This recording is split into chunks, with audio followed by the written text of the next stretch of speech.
Peace and much love, everybody.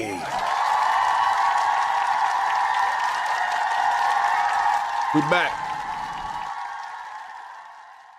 We back. Peace and love, man. It's good to be back. Today we're going to ask a question.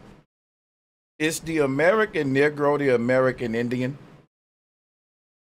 Today we're going to review a video from Dane Calloway versus Professor Darius. Well, not exactly from Dane Calloway. It was submitted by Professor Darius. I don't even know who he is until he mentioned Dane Calloway. But I thought it was worth a review in our struggle, our fight, our battle to tell the world who we are. It's sad that we the only people that get resistance to where the world gonna tell us to be quiet and we're gonna tell you who you are. So I just want to start right there and let you know that I think it's just weird that we even have to do this. I think it's weird, right? That the only group of people that I've ever seen in my life, right, that had to defend who they were versus just, how you doing, sir? Let me tell you who I am. Just imagine if there was somebody in your neighborhood, right? There was a family moved into your neighborhood. And every time that family went to introduce themselves to neighbors, the neighbors told them, "You not who you say you are." See, because when these people introduce themselves, they introduce themselves as Aboriginals, as foundational Black Americans. That's right. I don't know why that hurt somebody. Like everyone didn't come over on a slave ship. That's going to get talked about later, but I just wanted the introduction here to be that. It's even sad that a group of people got to tell the world, hey, this is who we are, versus the world asking everyone who come in contact with a group in America. It's common courtesy to say, who are you? And let those people say, who are them? I don't know you, right? Who are you, man? And you got to tell me who you are. Now, everybody in the world get that ability to just simply have someone say to them, who are you, man? And they get to tell them who they are. Imagine being a group of people in the world that don't get that ability. Just wrap your head. I want you to think about that a minute before we even get into this. I just want you to think about that right there, just that part. You know what I'm saying? Isn't that kind of crazy? Like again, imagine moving to a neighborhood and you're asking everyone in the neighborhood, hey man, how are you? Who are you? And people like, well, yeah, I'm from Sweden. My people came from Sweden and my great granddaddy fought in a war way back in the day. This is who we are. Everybody's sitting around a table in the community saying who they are. And when it's your turn to say who you are, everyone busts out laughing. That's not who you are. This is who you are. Shut up. This is who you are, man. So you're the only group at the gathering that don't have the right to tell the world who you are. You just sit back and let the world tell you who you are. That's right. And you shut your mouth about it. I don't know if you know what it feels like to be part of that group, but it sucks. And you take it for granted. Because if you're not part of this group, you don't know that how simple things that you have, you take them for granted. There's literally a group of people out there that can't tell the world who they are. Now, if you're a group of people that's had that simple common courtesy and you probably don't even look at that as a luxury. You probably look at that as just some common stuff. Everybody do that. Nope, that ain't true for everybody. And that's what I want you to just think about before we even get into this. Just that alone. That's crazy, ain't it? Let's open up with that intro right there. And we're going to now start reviewing the video. That sucks to be part of that group. And it's weird. What we asking for ain't no luxury. That's right. It's a common courtesy. Every group get this, man. Listen, we ain't even asking for nothing nobody else don't get. It's common to get it. In fact, no one asks for it. That's right.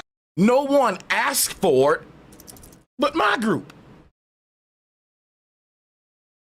I never saw people ask for some of the stuff we ask for. Simple stuff you just wouldn't understand.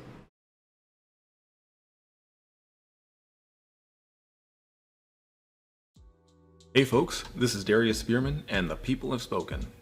I'm back for another installment of Say What? I want to give a shout out to D-Dub. That's right.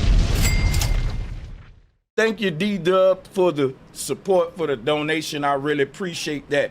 D-Dub said, for my Alabama brother, 334 in the building, keep your foot on their neck. For sure, man. You know it. Right. Shout out to my people in the BAM. Shout out to the Sister Pink for becoming a new member. Welcome back to African Elements. If you're new to this channel, we're taking Black and Africana Studies material and bringing it to the masses. In this series, we're examining specific claims that relate to Black studies to determine where they fall short in meeting their burden of proof. This week, we revisit Dane Calloway in his latest video, The American Negro is the American Indian. We were already here. If you already know the rules, just skip over to here. But for now, let's go over the criteria for establishing whether this claim warrants belief. I'm going to hold up a red light, yellow light, or a green light. Green means go, but I'll hold up a yellow light or red light whenever I come to a point where I need to slow down or stop. That's either a bold claim with no evidence, a vague, overly broad, simplistic, or unfalsifiable claim, meaning there's no way to determine whether the claim is true or false, or something that's logically fallacious. Some logical fallacies include circular reasoning. This is true because it's true. We see that most often when somebody makes a claim and then says a bunch of things that don't support the claim. Got a lot of gumbo. I think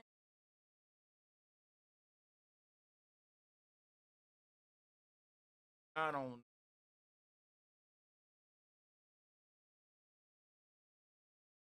A lot of people, Black American, don't have because we don't know who we. Everybody else in, but we don't. That's basically, and every time you know that ain't who you are. Now, let me show you. As a my bad, my mic was lowered. Share the video. I'm about to go in. Watch this, right?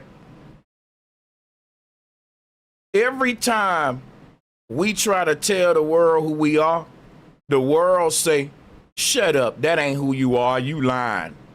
So basically, what I want to summarize, right? We Gucci now, drop you one, my bad. I keep my mic on. Yeah, but basically what I wanted to, I'm finna say something right now that's gonna hit home, y'all. I'm finna say something, listen up. Every time we try to tell the world who we are, the world tell us that ain't who you are, you lying. Because I asked a question in my poll, right? The poll say, should it be common courtesy for every group to be able to tell the world who they are versus vice versa? I need to do that again. I left tell out. I'm gonna do it over. Let's do the poll over real quick.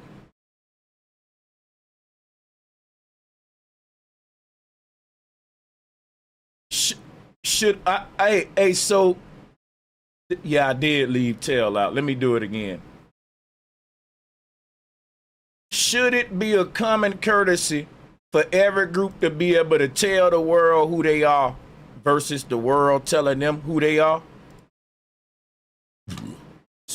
That was nasty. Excuse me. But let me do this poll over. I'm finna give y'all something that's gonna make your hair stand up. Should it be a common courtesy for every group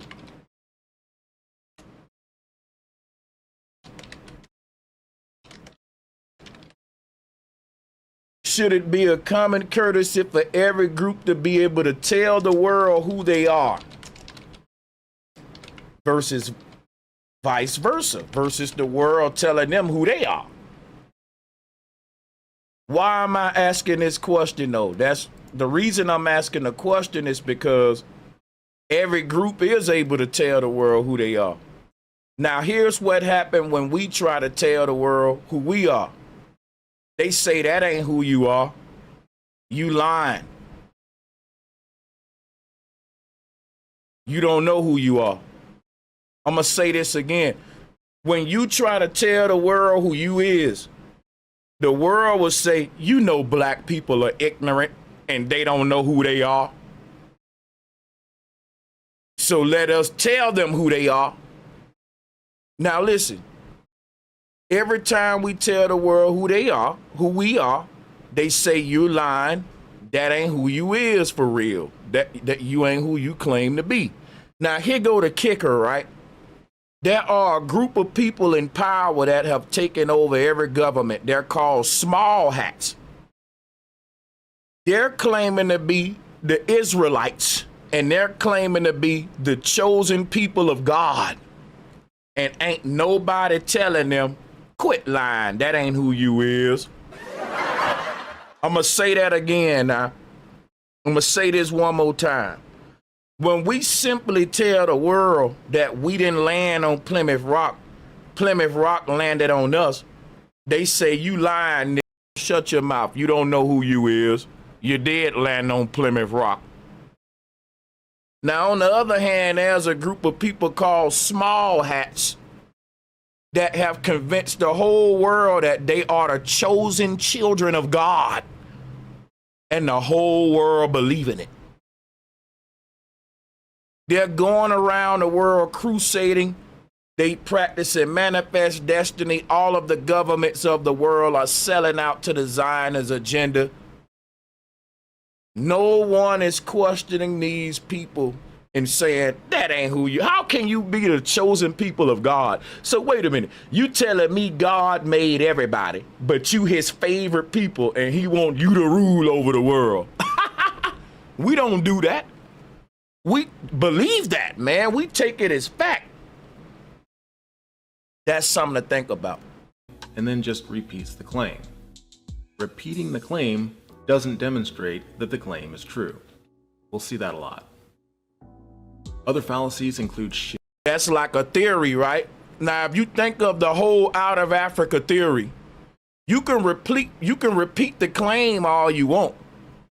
That humans evolved from Australopithecus, but that will never turn a theory into a fact. That's right. You feel what I'm saying? So if you look at everything he's doing, this is a professor that knows that when he travel around the world and meet different people, he asks them, who are you? And he allowed them people to tell them who they are. The only people that got beef with the history professors are the people who was forged into history as an identity that they're not. Shifting the burden of proof? This is true. Do your research. If you find somebody saying that in support of a claim, just point out, hey, you're the one making the claim. It's not on me to go research your claim. And I'm going to tell you something right now. When somebody say, well, all humans come from Africa, and I say, prove it. They tell me all the time, do your research. Look up this, look up that. And when you look it up, it's no research. It's just me looking up someone's theory. Research is when you take the theory through the process of the scientific method. And see, when you start to question people's claims who say that humans evolved from Australopithecus, I gotta ask myself, where is Australopithecus now? Where is the intermediary species between Australopithecus and humans?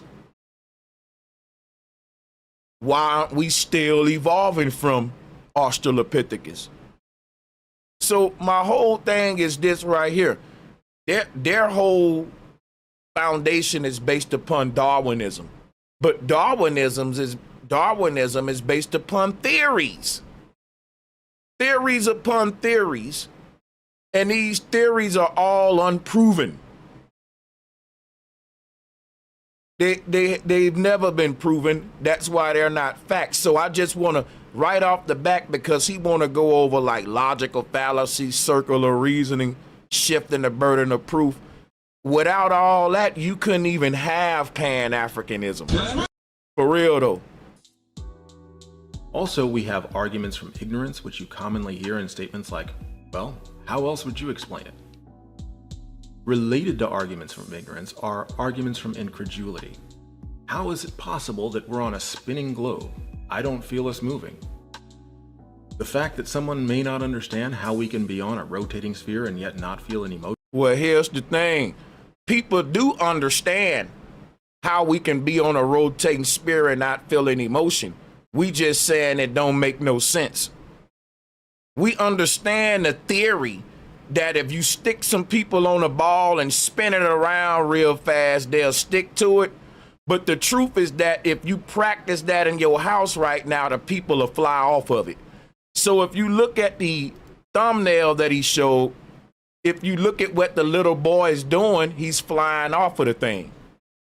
Now, if you want to use spin to show how something is sticking to something,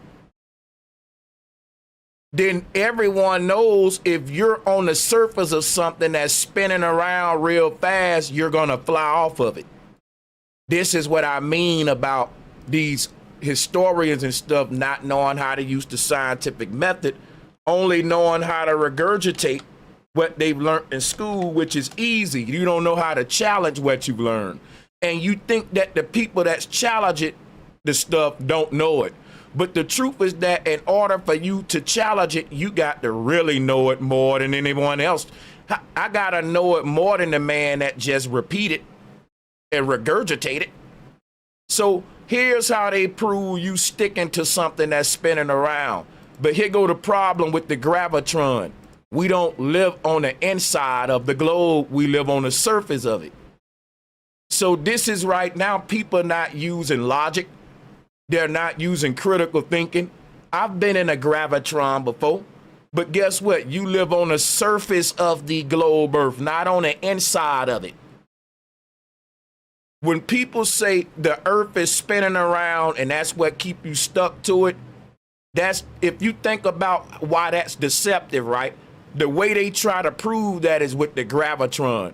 But see, this is a dishonest experiment, because you would have to put all of these children on the outside of the gravitron. That's right. You would have to make them sit and stand on the outside of it and spin around and watch they all fly off. See, only a fool will fall for this. No one else want to use critical thinking. These professors knows that most folks ain't gonna think or challenge the stuff. They just gonna go with it. So they would say, well, what's keeping you glued to the earth is that the earth is pulling you down. So every time I jump, y'all, the earth is pulling me back down again right now, look, and making me stay in the same spot. Because if the earth is spinning beneath my feet, when I jump, I should be in a different spot. But according to them, when I jump, the earth is basically tossing me forward with its spin. And that's why I keep landing in the same spot. Now tell me that ain't silly. But see, this ain't about flat earth today. This about your ability to question your reality despite what experts and professors say. and not let no one tell you who you are. You got the right to tell the world who you are, just like everyone else. Shout out to Marlon Wells. We're not allowed to self-identify as so-called free-colored, aka mulatto, Negro, Black, African American. And there was an actual law against us identified as Indians, and the punishment was lynching. Peace and much love to everybody in the chat room. Like and share the video. Let's get the numbers up. The fact that someone may not understand how we can be on a rotating sphere and yet not feel an emotion isn't evidence that we're not on a rotating sphere. No, the thing is, we never had evidence that we was on a rotating sphere. We had a theory. People think theories are evidence, people. That's crazy. If I went in a court of law with my theories, the judge wouldn't even value that as evidence or fact. That's only done in science. And y'all don't think nothing wrong with that? That there's some trickery going on here? So when he say that because we don't understand it, that's not evidence. What we're saying is, just because a dude was sitting under a tree and an apple fell on him, and he came up with a theory called gravity, that don't make it true. That's just a dumb explanation of why an apple fell. He said that gravity put that one apple from the tree. Why gravity didn't pull all the apples from the tree? Why gravity like that one apple? See, the truth is that that one apple got strong enough and ripe enough to break free from the tree and fall under its natural weight. Ain't none pulling on it. Because then I got to ask why that force is selective. No other forces in nature are selective. Fire burn everything equally. Everything got a burning point, a melting point. Fire ain't going to discriminate. If you jump in that ocean can potentially drown anybody that don't know how to swim. It ain't picking and choose. The forces of nature ain't biased, prejudice. Man is. Man is. So when man trying to speak for nature and give me the nature of my reality, I gotta accept the fact that a lot of his biases and prejudices are gonna be in that too. That's right. Unlike naive professors, and I don't know if he's a real professor or not. Those are the most common examples of logical fallacies, but there are many, many others that I'm sure we'll encounter. So let's jump in. I'm gonna tell you right now, that hairstyle is a logical fallacy like a motherfucker, son. That's right. That hairstyle shouldn't be allowed in America, for real. It's got zinger texture with the lines going. You know how them zingers got the lines going through the frosting? We gonna roast that today too. Cause ain't no dude that's FBA got no business brushing his hair like a St. Louis Rams helmet. Going back, son. You know. That ain't what we want to be doing, all right?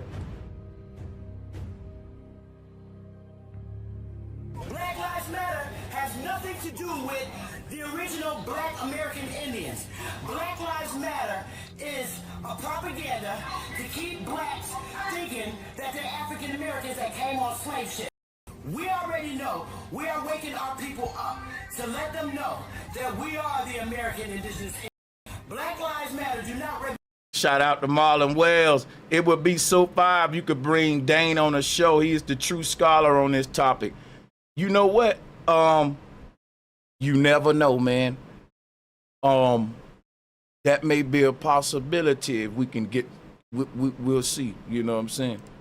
Represent our people. We do. Jesse Jackson do not represent our people. Barack Obama do not represent our people. We're not African Americans. We're indigenous. Our African American is Obama. Why? Because his mother's European and his father's Kenyan. Now, instead of him dealing with the fact that there are African Americans over here like Elon Musk, he's more of an African American than you. This man don't have no evidence that all blacks in America are Africans. And then on top of it, Africans say that we're not them. So they got not only got to tell you who you ain't, they got to tell the Africans who they are. So when they telling us we are Africans, they also telling the Africans, y'all Negroes. Them is y'all. You see what's going on? And who think that like you got that much authority to tell two groups of people that's telling you, hey, them ain't our people, hey, them ain't our people. But because you got the title of historian in America, you get to tell people who they are when it's everyone's courtesy in the world to introduce who they are. That's crazy. That's an African American. A real Indian. American Indian is me. Both of my parents are American Indians, not from Africa. What? Okay, so here we have an example of circular reasoning. She see makes what I'm a saying? claim, then goes on to say words. This man is not proving that all black people is from Africa. What he's doing is listening to what we're saying and then saying, well, that's circular reasoning. That's a logical fallacy. You see what I'm saying? This game he's playing so that he don't have to deal with the facts that's being spewed. So let's pull up some real quick for y'all, because he's been deceptive and he's not telling you the definition of his claims that he's making. A logical reasoning, first of all, a logical fallacy is a method of thinking that uses facts and premises to reach a conclusion. So hold on, my bad. Wrong one. A logical fallacy is a flaw in reasoning that makes an argument invalid or unsound. Now listen to what I'm telling y'all again. When a person say you have a flaw in your reasoning, they got to tell you what that flaw is, right? See, he's not gonna explain. It's one thing for you to say, well, what she's doing now, that's a logical fallacy. Now tell me the flaw in her reasoning. I can tell you many flaws in your reasoning, thinking that every black person came over here during the transatlantic slave trade. That's mathematically impossible, and we finna get into that in a minute. So when we talk logical fallacies, we gotta ask the question, whose claim got the most flaws in their reasoning? The out of Africa theory, or we didn't land on Plymouth Rock landed on us. America during the time of the Constitution being signed, right? 400 slaves per ship. What's the odds of every black person you see in America, FBA, being a West African, versus them just already being over here from the get-go? Now you gotta ask yourself, when we start breaking down the history of these two claims, which one has the most flaws in their reasoning? And it will not be the Aboriginal claims. That have nothing whatsoever to do with the claim that she's making, and then she just restates the claim as if naming various people that she doesn't believe represents black folks has somehow proven her claim. But they don't though. Like, as black people, you got the right to say, hey, Barack Obama don't represent us. You got the right to say, hey, look, man, Jay-Z, Master P, Uncle Luke, Tekashi sits. You got the right as a group of people to say Gucci Mane don't represent us. You got that right. See, what I don't like about these guys is like they got the right to take away from us what every other group got. The right to tell you who they are, the right to tell you who represent them and who not. Tell me a group that ain't got that right. See, y'all ain't looking at it from this level. Y'all looking at it like we're arguing scientific receipts. That's not really the foundation of these arguments.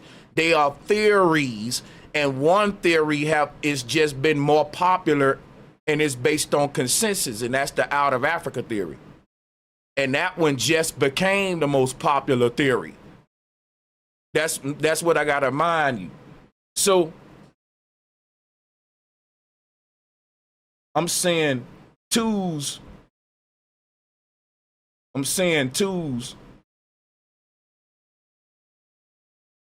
Mic check 1 2 1 2. Mic check. We should be good.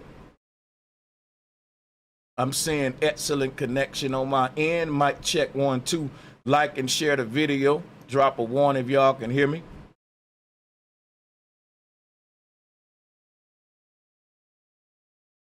Drop the 1s right now if y'all can hear me.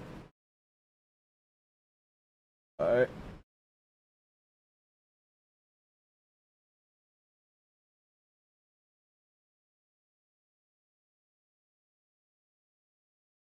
Let's get the 1s real quick. If we see 1s from the people, that means it's breaking up just on y'all's. See.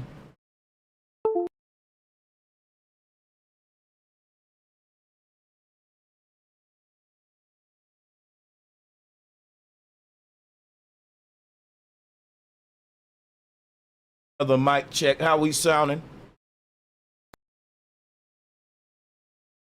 Mic check 1 2 1 2. Mic check 1 2 1 2. Yeah, some of y'all may just have to reload the stream on y'all end. But we're gonna keep this thing moving. And see, when you start making claims like that's a logical fallacy, that's circular reasoning, you got to explain how. He ain't doing that for real. And he's not making a counter argument neither. So if you really look at what a lot of these professors do, it's like they got a green light to basically tell one group of people who represents them and who they are and who they ain't. This don't happen in no other group now. I'm telling you that. So I want y'all to look at it from this perspective to show you how the American education system is biased, prejudiced. Because if you think about what I'm saying, American historians ain't got no beef with nobody else. The group in America that got the biggest beef with the American historians, it's the group of people that America don't want to know who they are. Now here's the thing, when that group of people find out who they are, they then are not going to want that group to tell who they are to the world. And this is what we're going to be going through. They lied and told you Columbus discovered America because they tried to act like we weren't already here. That's right. We caught them in that lie.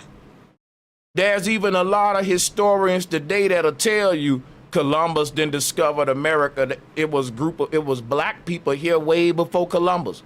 Now, if you go by the transatlantic slave trade theory, it was when Columbus showed up that black people started showing up.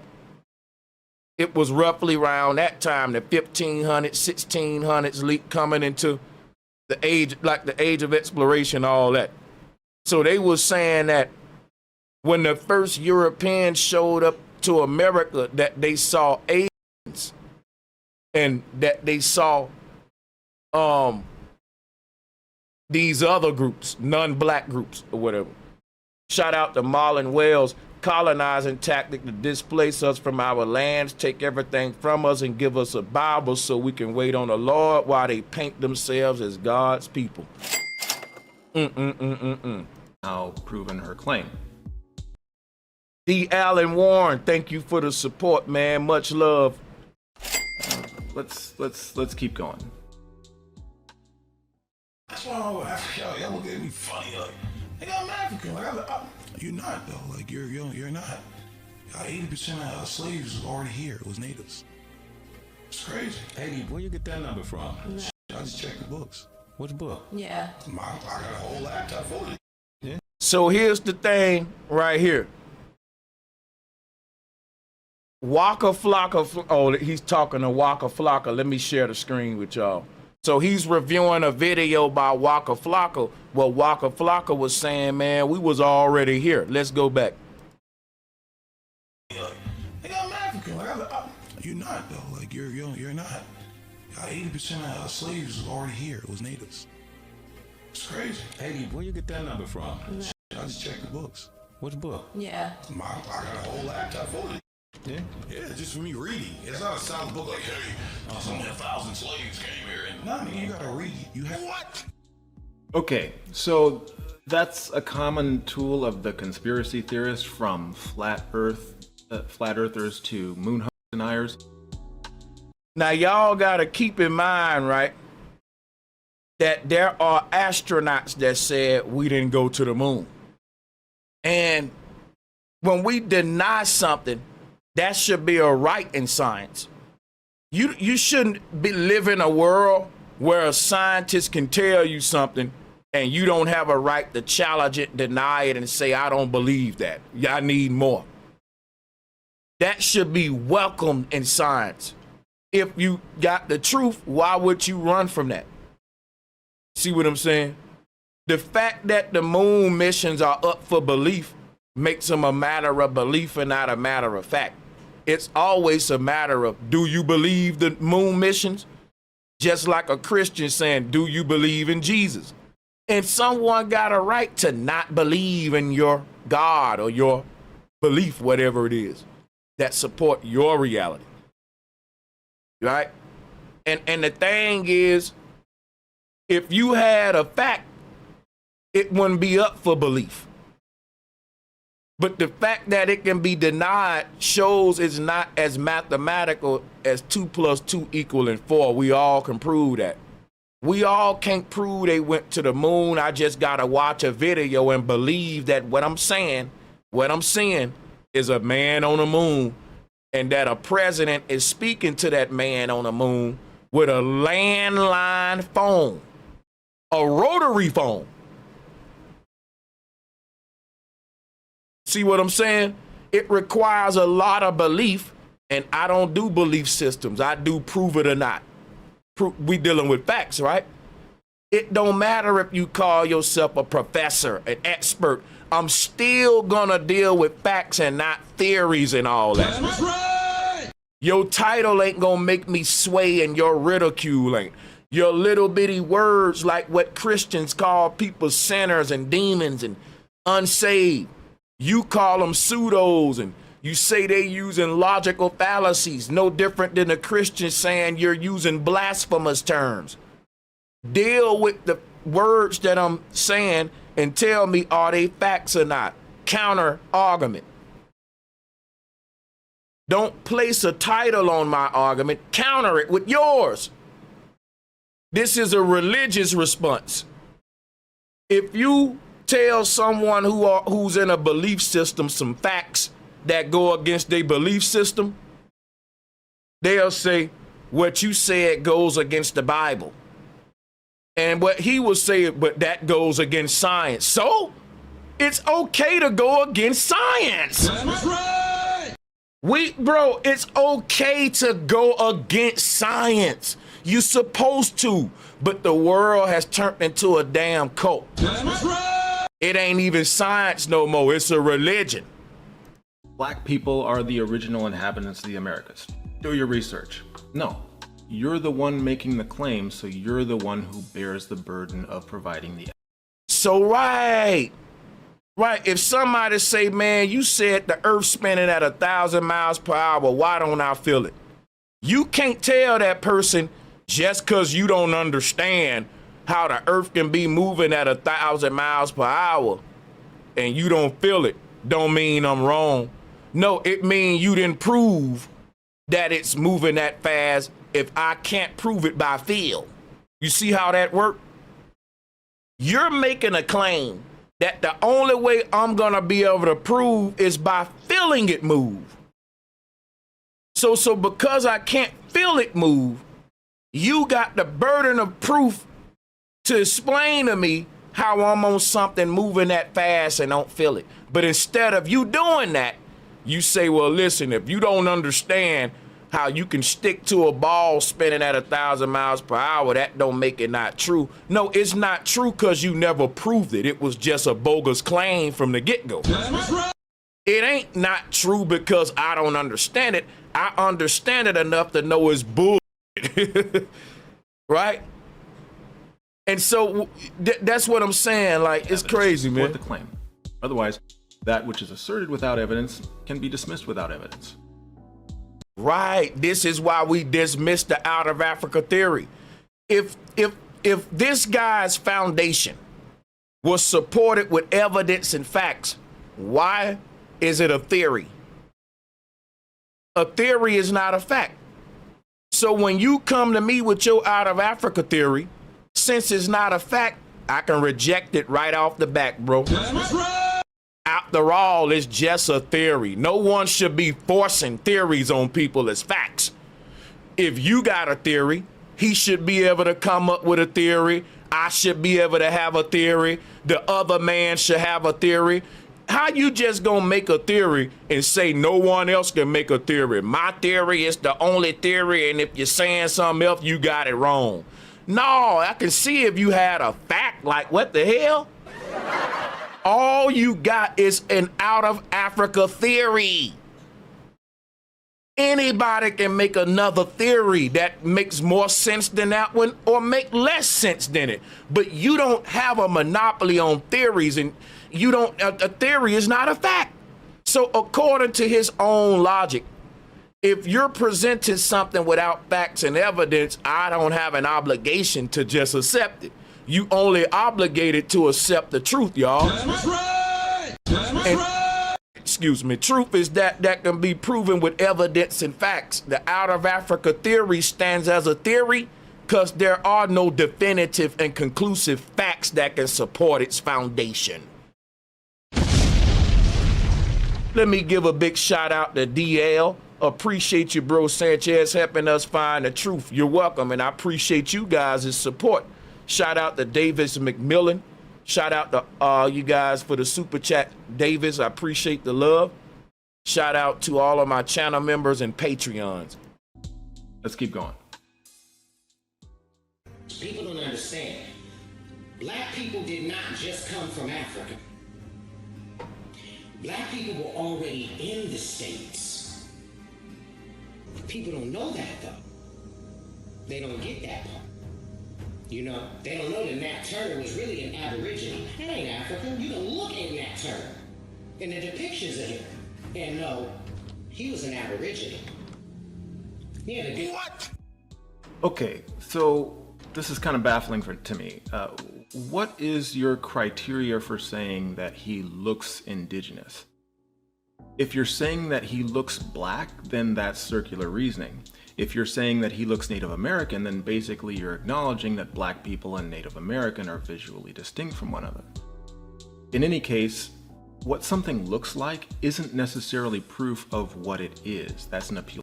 Okay, so then why do they say that Australopithecus have Negroid features and they make Australopithecus a black African ape woman, and they say that she's a Negroid monkey bitch, right?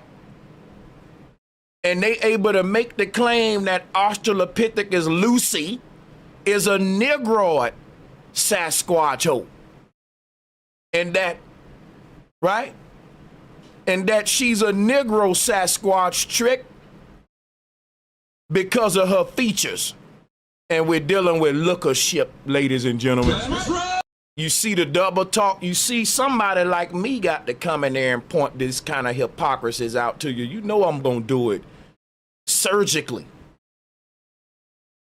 Don't you know that they claim that Australopithecus Lucy is related to Negroes because of her features alone?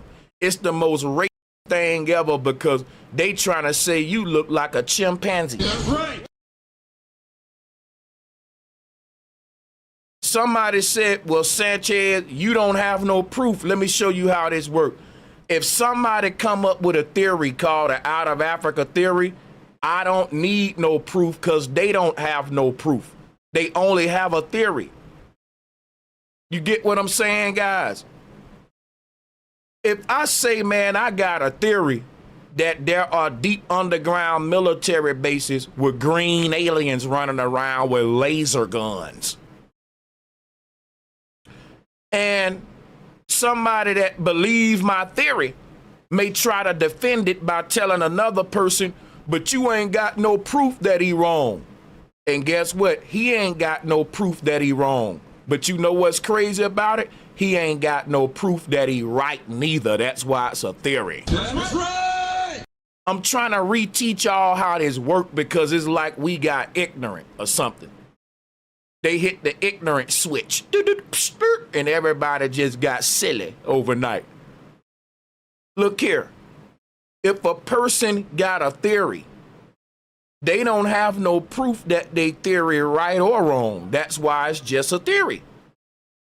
It's a theory until somebody prove that it's right or wrong. Until then, it's just a theory, and you can make a theory. And somebody else can come with another theory. Y'all forgot that. You know why you forgot that? Because that's how they do y'all in this country. They push popular Masonic theories on y'all as truths and then tell everybody else that's what they doing. That's right. Then they'll tell, like, here's the thing, right? I will come, let's say I'm wrong. All right, I'm finna just do you a good, I'm finna show you what I mean. Let's say Aboriginals are wrong. Let's say Dane Calloway is wrong. Let's say Dane Calloway, the Aboriginals just got a theory, just like the Pan Africans, and their theory is that we didn't land on Plymouth Rock landed on us. Guess how this should play out? Well, this is how it's playing out. The Pan Africans is saying, y'all ain't got no proof for that. That's just a theory. And I'm like, bro, even if what they were saying was just a theory, last time I checked, the out of Africa theory was just a theory. See, here's the problem with Pan Africans. They've had the luxury of having the most popular theory about black people's origins for the past 100 years. And because they've had a monopoly on the theory of where black people came from, in 2025, anyone else challenging that popular theory, they say, where your proof at? And you got to remind them they never had proof for their theory either. No one got proofs for their theories. If they had proof for their theory, it wouldn't be a theory. That's right. It'll graduate to a fact. The common sense. Common sense or not, you have to actually demonstrate it. What is your method for demonstrating that something is what it appears to be? What's their method of demonstrating that the lucid bit, right, that they found in the ground in Africa, that Australopithecus hope, right? What's the proof, right, that she's Negro and related to my grandmother? What's the proof, right, that the Sasquatch hoe is my great grandmother? Where's your proof that she is what she looked like? Because the paleontologists are looking at the trick and they're saying that's Sanchez grandmama because Sanchez looked like a chimp and she looked like a chimp. They ain't doing that by DNA. They ain't traced foundational black Americans' blood back to Australopithecus. They did it on facial features. They did it on features. They said she got big lips and big nose. And guess what the white scientists said? They said those are Negro features. That's right. And now when we try to do it, when we try to use the same methodology that they use to make us monkeys, to make ourselves kings and queens, they say, no, no, no, no, no. All you doing is looking at people. And I'm saying, but look, that's what you did with Australopithecus. You said that she was related to me just by looks. So I can't just look at the bitch and say, no, she don't look like me, man. After all, we both doing lookership, man. Let's see what else he has to say. Different vibe about it. So people don't Like, really know that. Not all black people did not come from freaking Africa. Because it's going to be very, very difficult for you to make it in that goddamn ship at the bottom of that goddamn ship for 3 months. When the food gets. Now, guess what he gonna say? Just because you don't believe that it was possible and that all this is possible, don't mean that it's not true. I'm thinking that's what he gonna say. Do the math. For real.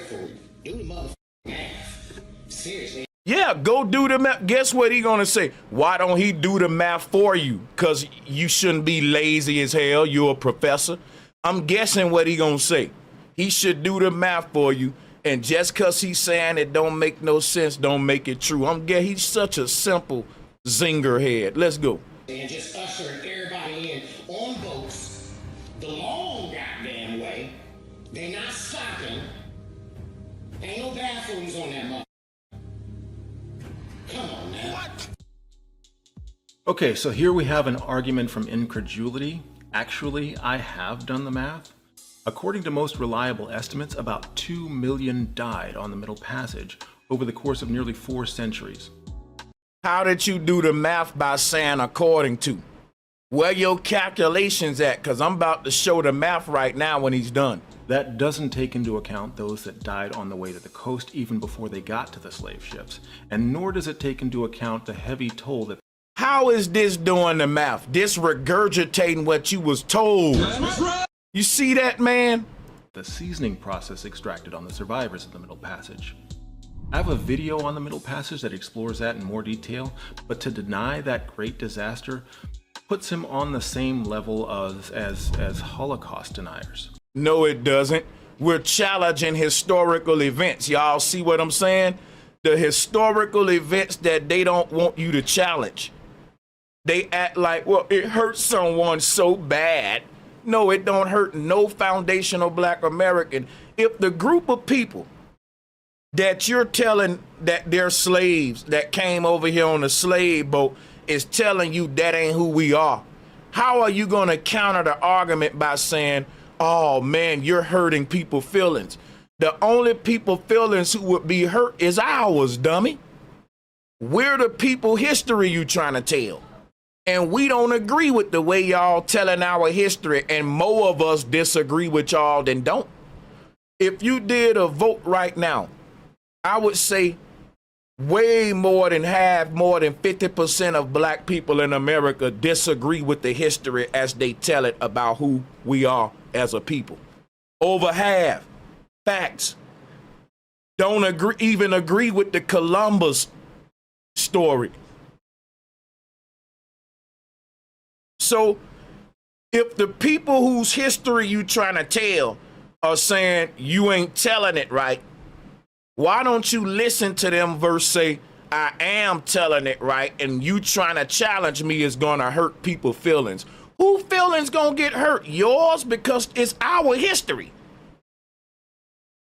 If the Jews were saying we didn't go through the Holocaust, and you were saying to the Jews, oh, you're gonna hurt people's feelings, man, then you can make that example.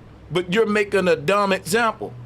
The Jews ain't denying the Holocaust, but most of black Americans are denying the transatlantic slave trade for their foundation, bro. That's right. Black Americans today didn't make up the statement, we didn't land on Plymouth Rock, Plymouth Rock landed on us. We didn't make that up today. That's an old statement, man.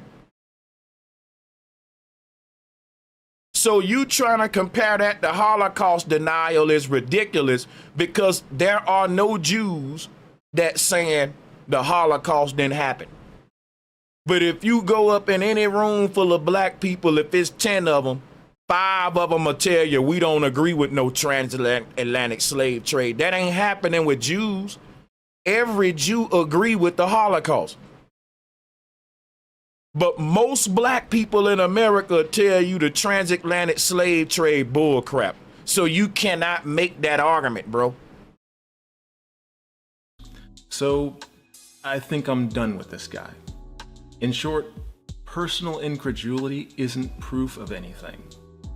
He basically goes on to say the same thing, only louder and without evidence other than his own personal incredulity. So let's add circular reasoning to this one. Can I just end with this one thing? These four brothers sitting here, we didn't all come from Africa. And there was a there was a country before 1492, and our history goes way beyond 1492. So you can't start us at 1492. But that's what I'm saying. Like, all this professor got to do is a little research, and he'll see that there were copper-colored, red-skinned, mahogany-skinned, brown-skinned people on this land as early as, man, we talking 1400s, 1300s, man, we going, listen, when you go back to Mesoamerican times, pre-dynastic times, you find black Americans on this land. Why they don't want to deal, you got to ask yourself, why don't they like to deal with pre-dynastic history? Let me show you something. Watch this. Let's bring some up real quick. Listen, man, if you research, first of all, we already know about the colossal Olmec heads. You got to ask yourself, who are those people? All right, let me try to pull up some stuff so we can get some slides up. We almost through with his video, but yeah, we want to. Okay, here go a good one right here. I want to bounce around though, and we'll finish the video. I like this one right here. Now listen, this statue is literally in a museum. Let me read to you. See, this the thing about this professor. This the thing about, see, the professor say, when somebody say, bro, go do your research, guess what he say? Well, they shifting the burden of proof. No, they making you do homework, man. Why you lazy? A person is saying, look, it took me months to read all this knowledge. Go do your research on what I said and do the journey for yourself. Quit being, you got a professor that think that it's wrong that somebody tell you, go do your research. Why you gonna take my word for it? Even if I give you all the facts and do the research for you, you ought to still wanna go do your own research to verify what I'm saying. That's right. You got a professor that calls that shifting the burden of proof. How, man, I never looked at that as shifting the burden of proof. If somebody make a claim to me and I say, prove it, and they say, go do your research, guess what I'm gonna say? I sure am. I'm about to go do my research on this buddy tonight, and I'm gonna come back tomorrow and show you that you wrong. See, cause I'm not lazy like this professor. I don't look at it as somebody trying to shift the burden of proof, cause you know why? It ain't a burden for me to prove shit. I love proving shit, dummy. I never understood why people say that, shifting the burden of proof. Man, you think it's a burden to prove the truth? That's easy. It's only a burden to a liar. See, a liar made that shit up. We know that a liar was looking at proving something as a burden, cause they know they ain't got no proof. Man, you got the burden of proof on me.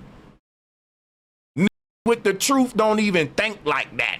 Man, you shifting the burden of proof. If somebody make a claim and I say, bro, prove what you just said, and they say, you know what, brother, go look up what I just said and prove it for yourself. I'm not gonna say, oh, you shifting the burden of proof. I'm gonna go look it up. I'm gonna say, I'm gonna call they bluff. I'm gonna say, bet. I bet you I go look into what you said tonight. And it ain't no burden for me. I love proving stuff. How are you a professor and you look at proving stuff as a burden? That's right.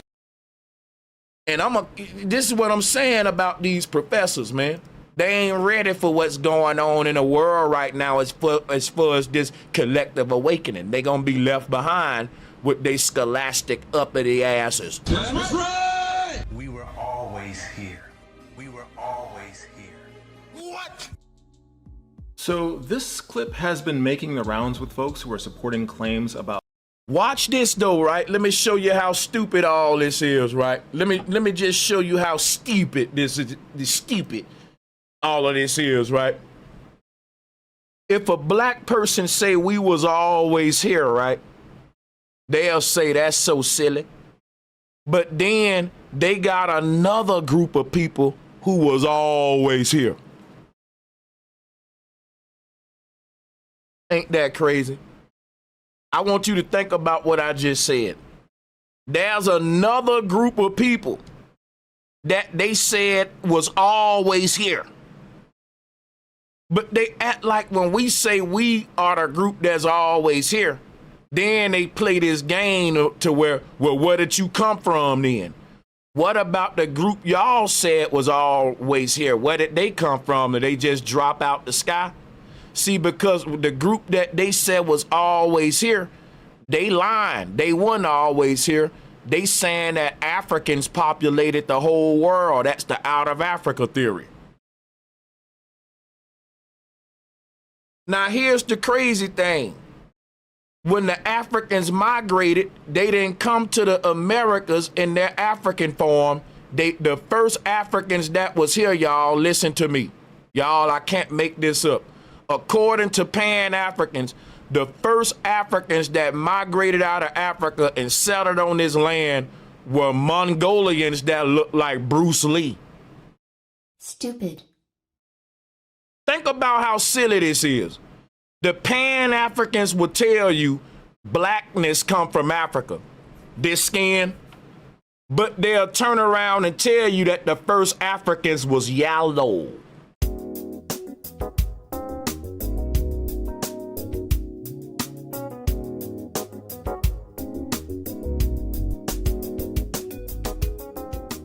Man, think about that. They said blackness started in Africa. It was black as hell, jet black. The Africans migrated out of Africa and populated the whole world, but for some reason when they got to America, it wasn't black no more. So when a black person in America tell you that the first Americans was black, you got a problem with it because you equate black to African. But what if I told you there were brown and black skinned people all over that didn't just all come from Africa? That's hard for professors to understand. The silly thing about what they teaching, when a person say that the first Americans looked like Sanchez and Shaq, you know, brown, black, old Mac Gucci Mane, Lil Wayne, Birdman. When we say the first Americans looked like that, they say, stop, man. The first Americans looked like Jackie Chan. Then you gotta ask them, wasn't the first American Africans? How did they become Asians? I'ma wait. Now here go the silly part, right? It gets deeper. It gets deeper. When you go to Asia, let me show you these statues. They're saying that these first Americans we're looking at, they're saying this is an Asian man, even though this statue is in a museum in South America. And guess what it's called, y'all? El Negro. It's an Olmec statue with undeniably black America. See, everybody want to make this African. But the truth is that it's just FBA. Bro, look, show me an African with a fade and what's called a monkey in the middle. Come on, FBA, where you at, man? Look at this. Y'all know fades are ancient, kid and play. Man, history just repeating itself. Look, you don't see Africans walking around Africa with this right here. Watch this. A box fade. Show me an African tribe wearing box fades. See, black men in America don't know how old this shit is. Ain't nothing new under the sun. Now they'll show y'all Norma. They'll try to show y'all this right here. Look. But that's a hat. That's a hat that he got on, a hat. That ain't no box fade. I'm talking about a real box fade though, because ain't nothing new under the sun, and I'm just saying. I can show you this on statues, this same box fade. With the monkey in the middle. Look. Everybody know you got an uncle with that little M, that edge up that make a M. That's exclusive to damn near black FBA for real. We used to get joke on it. We call it a Eddie the Monster.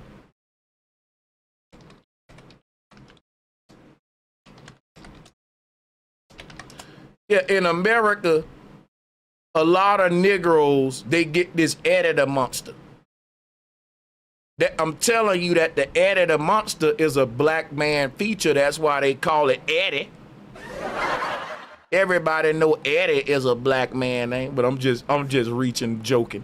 But no, real talk though, the Eddie the Monster is a real black man feature. This El Negro got a Eddie the Monster with his fade, with his box fade. See, ain't no need of trying to complicate this. The black man been around, he's ancient. Why don't the world want us to have a identity in the ancient world? Because black men, when you start to realize your identity in the ancient world, you're gonna see how great we were, bro. You're gonna see who the Olmecs were, why they called them the serpent people. They understood the knowledge of the sine wave. They understood free energy, the knowledge of that Nikola Tesla eventually acquired. Oh yeah, it's deep. You don't want to go deep with it now. Why are we the main group in the world that they picking on when it come to history? You can't tell the world who you are. Now, don't you know that these statues ain't no Asians showing up saying, this my ancestor? Y'all hear what I'm saying? This statue is called El Negro. There are no Asians showing up saying, hey, that go my ancestor. Ain't nobody claiming this. Only people claiming this is black people today saying, hey, that's our people. Same thing with a lot of the Olmec statues and stuff. A lot of the North American culture, it ain't really claimed by any strong groups with a strong presence, which is why they give you the $5 Indian. That's right. You see what I'm saying? Think about it. Why it ain't no other powerful nation saying, oh, we the original Indian, or El Negro is our ancestor? It's a lot of statues and ruins around the world. Ain't nobody really claiming it. And then you realize, oh, that's black people's culture that they hiding. And when you do try to claim it, they say, boy, shut your mouth. You know you're African. And they still play this game like, oh, we don't know who this statue is, just like they doing in Cambodia with the Khmer Empire. We had an empire in Southeast Asia. Listen, they got this thing called a Black Buddha over there. Look at here, man. People worship the black god of Asia, man. Look at here, man. I'm not making this up. See, here go the thing, because the Pan Africans are telling y'all that the first Americans were Asians. But the Asians are telling you black people are indigenous to our land too, silly. Y'all, that just went over your head. That went over your head. Pictures of ancient black Buddha. He was a revolutionary freedom fighter, prince against the Euro-Aryan Hindu caste system that oppressed and exploited the indigenous black Indians. These indigenous black Indians in America were Hindus. Why do you think they call them Indians? Because the word Hindu is the word Indus Valley, which predates the Nile Valley civilizations and was way more complicated and technical. The Olmecs will run laps around the Egyptians, dude. They don't want you to know about the Olmecs, man, the Mayans, who still got the most accurate calendrical system of today. Them and the Vedics, because they was one culture. The word Naga, a Negra, Negro, is an Asian word. That's right. People will say, what do black people in America got with the Asiatic culture? Dude, we had an entire empire in Southeast Asia that they found in the middle of the jungle. Then the Pan Africans tried to say that the Khmer Empire were a bunch of Africans that moved to Asia, and then them Asians moved to America and turned yellow. See, I'm debunking them right now. You can't play with me. I'm surgical with this shit. For real, man. They try to say that the first Americans were yellow Asians. But check this out. When you talk to the yellow Asians, they'll tell you that the black man is even indigenous to Asia. Oh, that's such a dagger. Come on now. They dug up statues in the jungle in Cambodia, the Khmer Empire, and they was of black Buddhas, not yellow Asians. So how the hell did these same group of people that was related to Olmec culture, Mayan culture, because Olmec and Mayan culture is Asiatic, y'all. That's why you see the serpent a lot in their culture. In Asia culture, you see the serpent all over the place. And Buddha, the serpent, wrap him up. In the Asiatic black man culture, look at here, the black Buddha surrounded by the serpents. Look at here.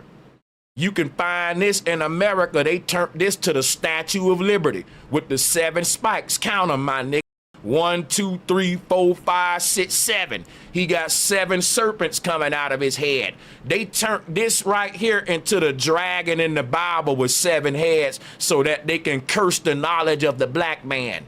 They got you demonized and alienated to your knowledge. When somebody try to link you to your stuff, they gonna say it's Satanism because you go to getting into serpent knowledge. So that you look at this right here, even in South America, they turned concepts like this into Our Lady of Guadalupe.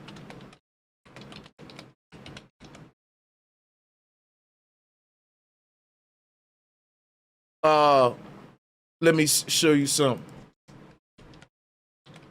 The truth about the Statue of Liberty with all the spikes, the Lady of Guadalupe with the 7 spikes coming out of her head. Right, in South American culture.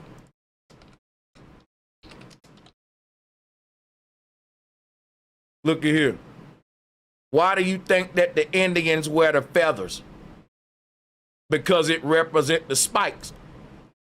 You see them spikes? Hold up, y'all, I got you. This is what the Statue of Liberty really is. The Lady of Guadalupe. It's been the main deity in this culture for a long time. But the concept behind this deity with the spiky hat, the Statue of Liberty or whatever, it comes from right here. The Black Buddha. Let me show you the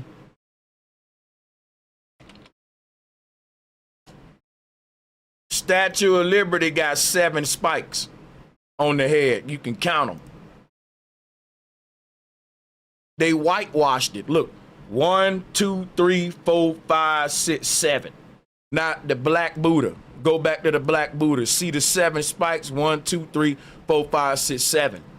You see what I'm saying? So what you gotta realize is that this statue represented liberation. Why did it represent liberation, Sanchez? Because it's talking about the serpent knowledge was the knowledge of the Kundalini. The serpent knowledge was the knowledge of transcension through meditation and getting the soul out of the 7 layers of reality. All right. And what I've done to simplify this, because a lot of people didn't think I was going to go this deep. Hit the like and share button real quick. Let me pull something up for you. Hold up a second. And everybody, if you haven't hit the like and share, hit the like and share for me. All right, let's talk about these 7 spikes real briefly and we'll move on. So here we go. The word Leviathan is 2 words, Levi and Aton. Leviathan. And that's the name of the 7-headed dragon. And that 7-headed dragon that you read about in the Bible that rose up from the water is the Statue of Liberty. The 7-headed dragon that rose up from the water, it was in early America, and this is my theory, I believe that we had our own version of the Statue of Liberty that literally rose up from the water with the 7 spikes to teach about liberation. Because according to the Olmec and all them, you got 7 different alternate layers of the self. And the Hindu taught that you gotta die 7 life cycles to escape the cycles of life and death. So this 7 is very important. 7 mean completion, because at the end of your 7th reincarnation, you complete the matrix. So, you got these 7 balls right here that you see above the meditating genie. This knowledge was the original spiritual system of this land. And I got to go into this for you to understand why the Statue of Liberty, it was first called the Statue of Liberation. They got their own story that they tell today about the Statue of Liberty, but the original story before the invader, we had these statues of liberation all over the place, and we would teach you that the 7-headed dragon is you. You got 7 different heads in 7 universes, alternative realities, and that each dragon head got to die for the last one that gets the strongest. That's Jet Leader 1. That's the last dragon. The last dragon standing is the strongest. If you read the Bible story, every time you kill a head on this dragon, the other heads get stronger. All of the dead dragon energy go to the living dragon. So it's a concept called the last dragon. That last dragon is unbeatable because it got the power of all the other wounded dead dragons that died. Go read the book of Revelation. But they ain't telling y'all the real story. They turned this into a movie called Jet Leader 1. Every time he killed his other versions, his one version gets stronger. This is called the last dragon. The last man standing is the strongest one. Remember that? This is true. Your last version that's standing after all your incarnations, that's going to be your God body. Sánchez cocinando. That's your God body. So the concept of riding the beast is what you see the great horde doing. But that was something that we all taught that we all was doing. That's the soul's journey inside the body. You're riding the beast, which is the flesh. All right. This was deep knowledge that our ancestors was teaching about time travel and all that. They were the original prophets who mastered deja vu, which is your time travel ability to see into all these alternative realities. Some of them are in a future universe. So if you're able to peek into these future realities, when you get back to this universe, you won't know that you peeked over there into that place in time, catch up to this universe. So that's why you have deja vu, because some of us forgot we're time travelers, and sometimes you slip off into future universes, just like the Mayans did, just like the prophets did. But when they did it, they remembered that they was in the future. Even when they came back here to the past, they was able to bring the memory of that future with them, and they was able to tell the future and watch it unfold. That's why the Mayan calendar is so accurate. They were more than humans, man. These were the gods before we had Jesus and the Abrahamic faiths. This knowledge was what liberated us, the knowledge of our multidimensional existence. The knowledge of our layered experience within these simulations, plural. In my Father's kingdom are many mansions, man Zions. heavens that houses the soul of man. Solomon, soul of man.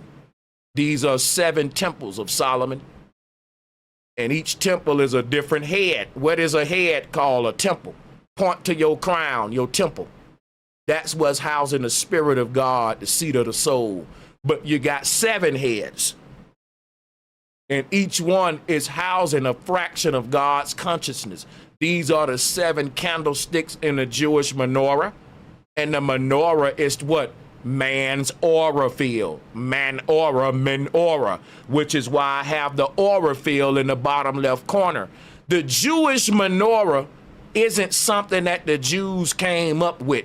They stole it from our ancestors. The Jewish menorah represents Leviathan, which is the concept of the 7-layered self. And I'm showing you statues of this concept in Mesoamerica that predates the Jewish menorah itself.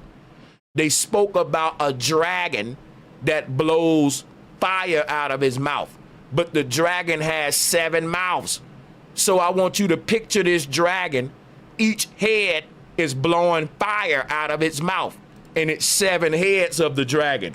That became the Jewish menorah with 7 burning candlesticks.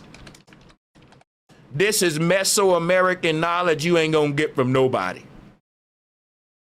No one gonna teach you that when they burning the Jewish menorah that is representing Leviathan and the 7-headed dragon spewing out the fire of its mouth. Ain't nobody gonna teach you that, but Sanchez, this is called syncretism.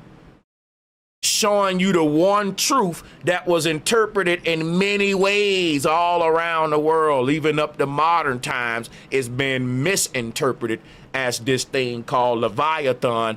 Leviathan is Levi and Aten. Aten is the name of your soul split up into 7. Aten is just the name of this 7-headed dragon. But putting the word levee on it, what is a levee?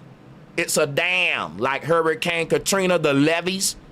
A levee is something that's holding back something, like water. It's a levee. So Leviathan, the levee of Aten, is like the lamp for the genie. So when you see the genie in a lamp, it's like saying that the water is in a levee. Aten is in a cube or a simulation. Your soul is in the body.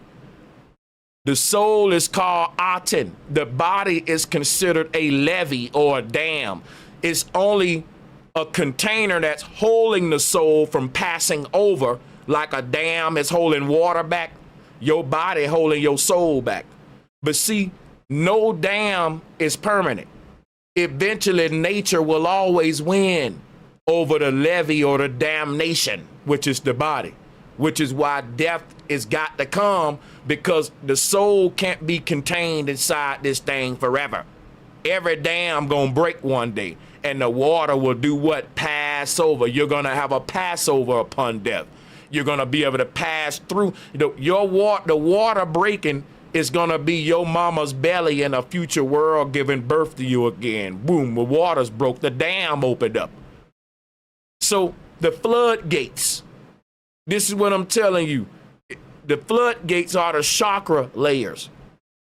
You're piercing through layer after layer, and every time you break through a layer, your soul bleed into the nets. It's like a dam within a dam. You're trapping this water in a dam. But when the water break through that dam, you better been to built another dam ahead of it to hold it back. And while that dam holding the water back, you get busy on another dam in front of that one, because you know one day this dam gonna break. You see, this is the knowledge of expanding consciousness. The body is a dam, the soul is the water. The water is not able to flow or expand out of the physical world in one gust or one rapid. It expands in a series of dams, what we call chakra layers. But each dam acts as a filtration point to filter things out the water that shouldn't be there.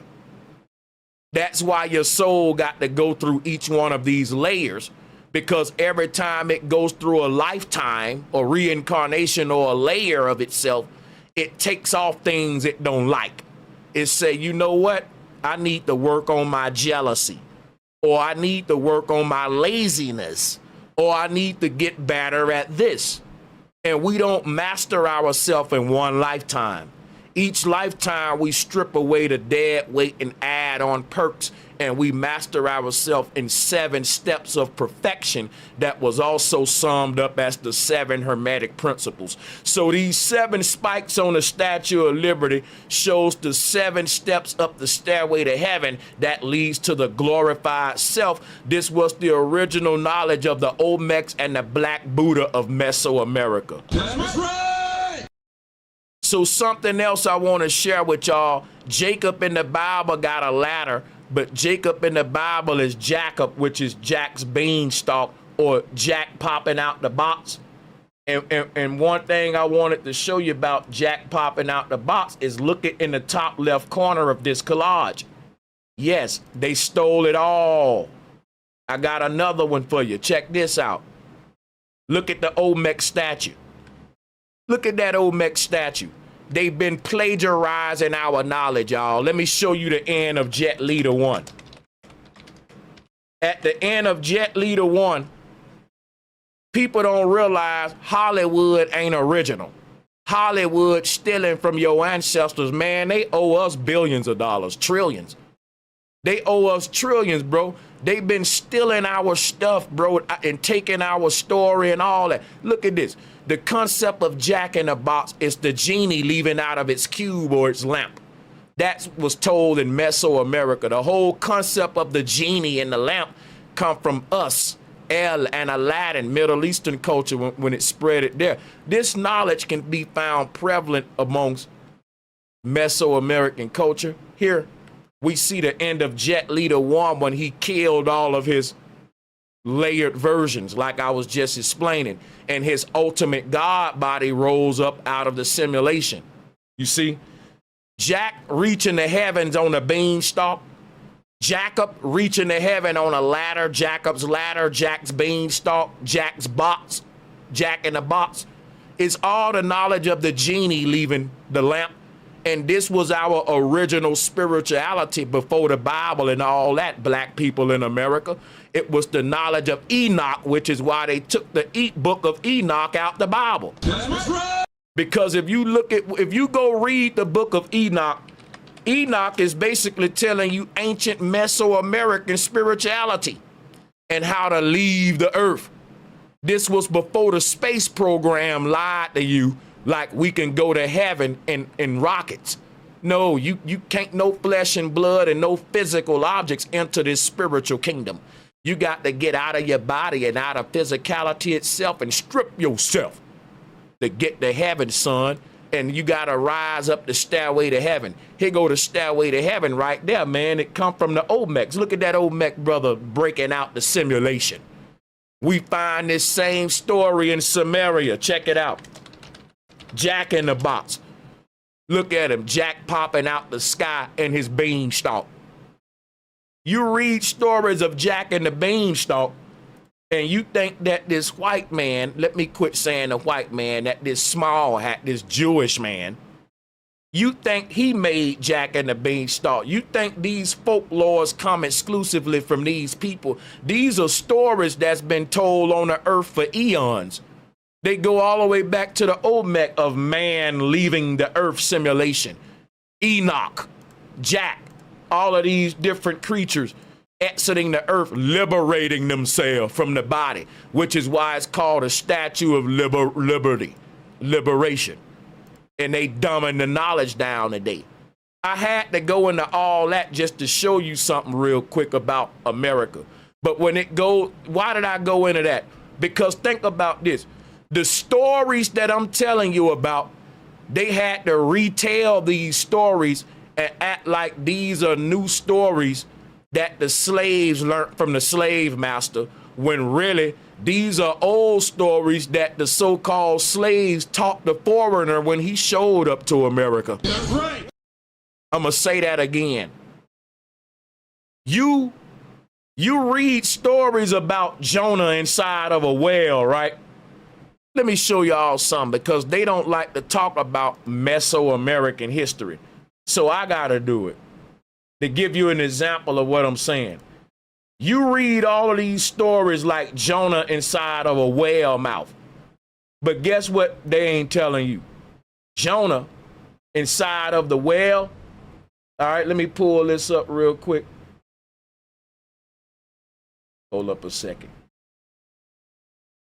Jonah in the whale. The early Christians, they were immigrants. They went around the world on crusades. Now listen, they teach you about Jonah coming out of a whale today. But guess where they learned that story from? The Olmecs and Mayans. You lying, Sanchez. Show me. Here you go. That's Quetzalcoatl coming out of the sea monster, which is the word sea monster meant whale, great big fish. The story of Jonah coming out of a whale, don't you know it was the same story as the genie coming out of the lamp? You know why I'm going into this? Because they try to say that black people ain't indigenous to America. You want to know how I can prove it? All of the folklores that are indigenous to this land started with us first. That's right. When they gave y'all these stories, they whitewashed it. And that's why you think white people was here first. You think foreigners and the pagans was here first. Let me show you something. See, I can prove we was here first and it all started with us, even the religion of this land. Watch this. I got proof we can use folklore. When they talk about Jonah leaving the whale, let me break some down to you now. The word Jonah is the word genie. Let me say that again. The word Jonah is the word genie. Sánchez cocinando. Listen at me now. Jonah leaving the whale is the genie leaving the lamp. And the lamp is symbolic of the earth realm. This was the truth that they was telling around the world. Let's look at the genie leaving the lamp in Sumerian culture. Let's look at the Sumerians. There you go. Look at the genie leaving out of his lamp up there. Look at him. Come on now. If you want to talk about who indigenous to America, I can show you the first black story of Jesus Christ on top of Mount Calvary. It's right there. There go a black man. People keep talking about Jesus is black. It's the concept that the first personification of the Messiah was in the brown black person. Far as I know, a lot of these other cultures didn't have the knowledge of ascension. I don't even think they had souls. That's why they didn't have the knowledge of what the soul does when it dies. A lot of these pagans and Johnny come lately, they didn't have the knowledge of the soul's ascension because I don't think they had souls. If you don't got a soul, you wouldn't understand none of this. And that was a group of people that didn't understand. They still don't understand this. They tell you pseudoscience, getting out of your body. So you telling me you lucid dream, you astral project. That ain't science. No, I know it ain't. If you ain't got a soul, you wouldn't understand, sir. I don't expect you to understand. I expect you to say that this is pseudoscience. You don't got what I got.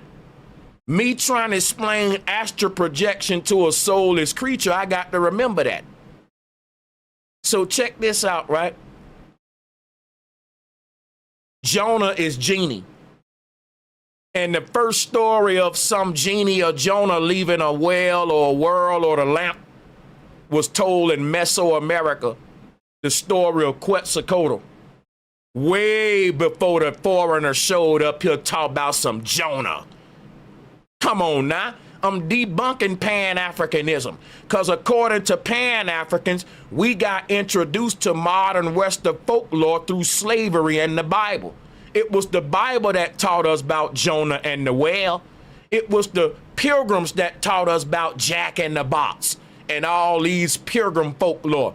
And I'm telling you, man, we taught the pilgrim all that shit, dog. That's right. These was our stories. The foreigner came over here and we was telling him all of our stuff. And now he telling it to us like it's his. The oldest form of all these stories start with our damn people. That's right. So that debunks Pan-Africanism right there. That when they say, but Christianity started in Africa, bro, let me show you something real quick. Let me give me my damn briefcase, Becky.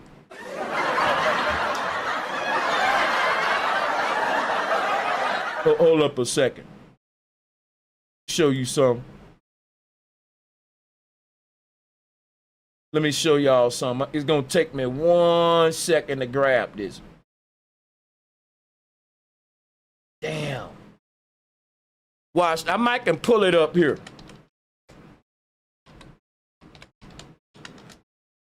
I might can pull it up here. I think look at here. Y'all read stories about Jesus on a cross or Jesus carrying a cross. Look at what I'm showing you now. This predates Jesus carrying a cross. So a Pan-African will tell you the white man gave you Jesus after the transatlantic slave. See, because what the Pan-Africaners say, the Pan-Africaners say you had African gods, but the white man indoctrinated you during slavery and gave you a God that's carrying a cross named Jesus.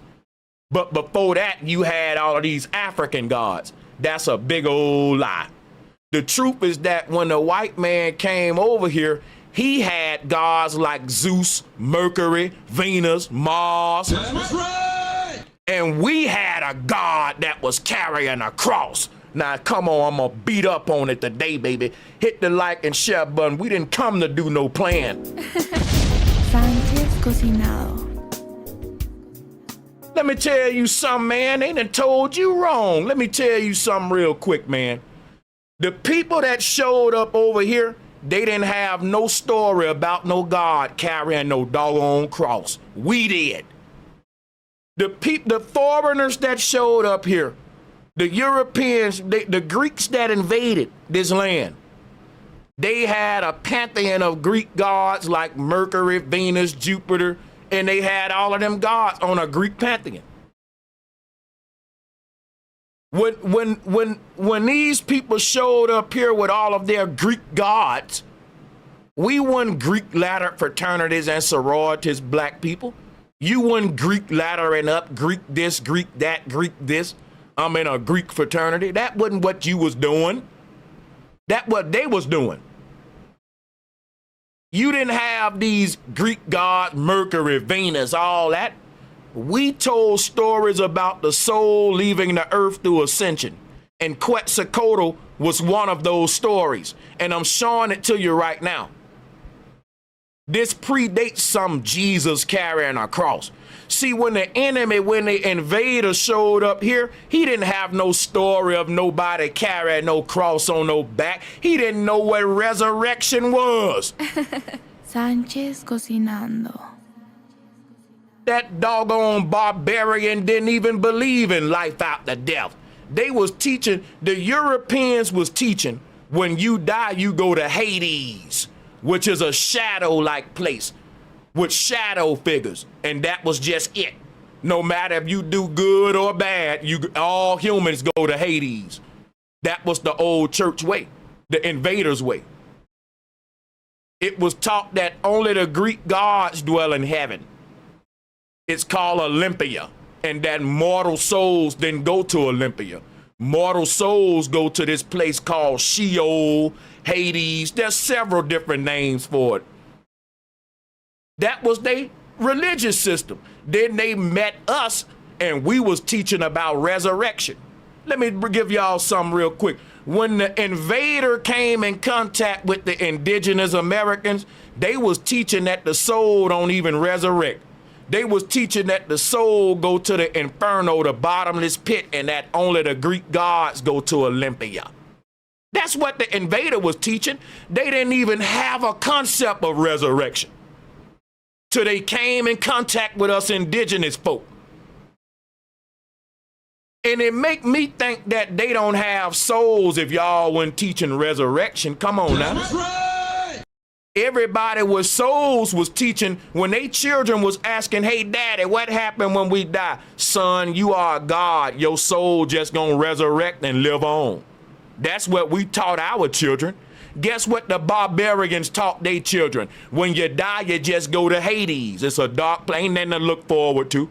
And the barbarians was mean and evil because they taught such a damning spiritual system. Think about what kind of people you're gonna create if you telling them that, hey, when we all die, you just go to this dark ass place.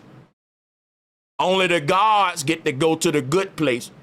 You're gonna breed these barbarians, or what they call vandals, and they're gonna go around on crusades with that kind of ideology. But when they was coming in contact with us, we weren't thinking like that. We didn't know capitalism. Capitalism is founded on the ideology I just gave you. If that's what you think about your soul and the universe, then ain't nothing to live for but to get money, have sex, and the YOLO. Enjoy this shit while you're living, because when you die, you're just gonna go to Hades. But we was teaching our people, if you don't do right and master yourself, you can't ascend up the stairway to heaven and become a god. So in our land, we had a utopia. People was getting along, loving each other, treating each other right. But these other groups that didn't have this spiritual system, they had these dark ass, depressing ass spiritual systems. They was breeding a different kind of creature that didn't have no expectations of the afterlife. And a person like that will kill you because they don't think that none gonna happen to them when they die, y'all. That's like a serial killer. They don't believe it's no repercussion spiritually.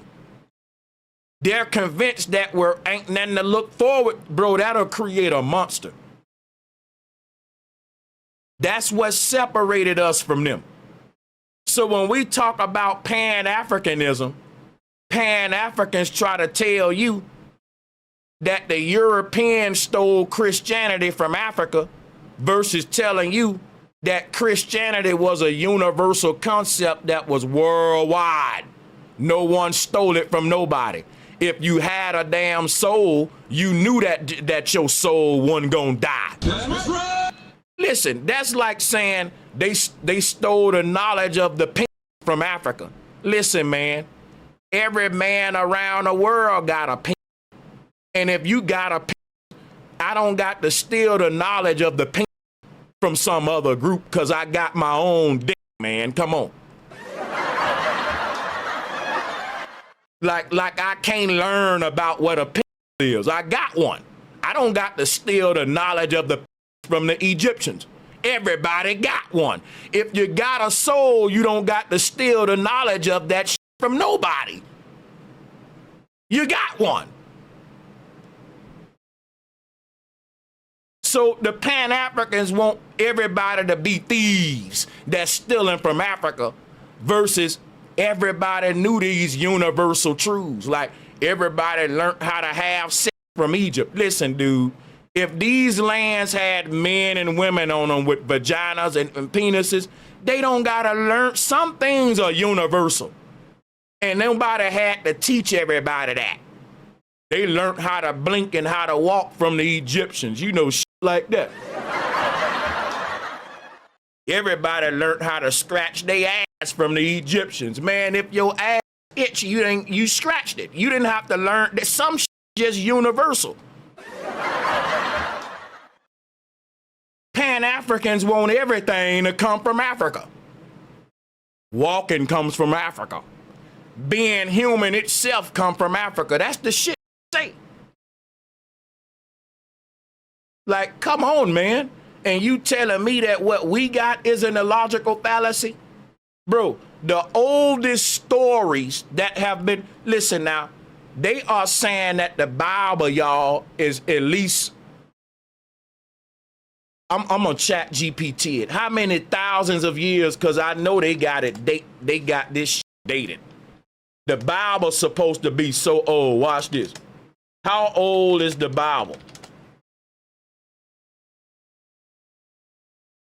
Get a little number. All right. So The Bible is about 3,000 years old. All right, so that'll put you, okay.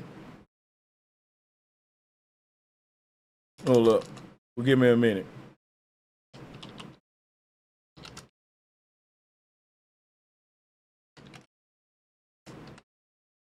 Hold up, everybody.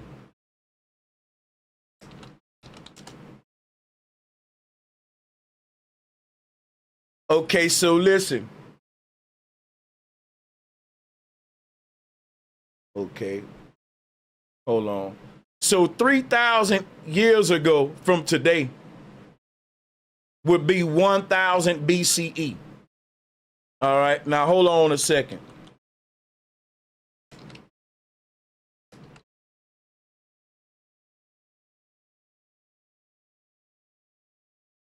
Now watch this, right? If the Bible is been around before the transatlantic slave trade, and the Bible supposedly is the oldest book that was telling all these stories about resurrection and stuff. And according to us, we've been taught that the Bible come from the Greeks, the Europeans, and all them.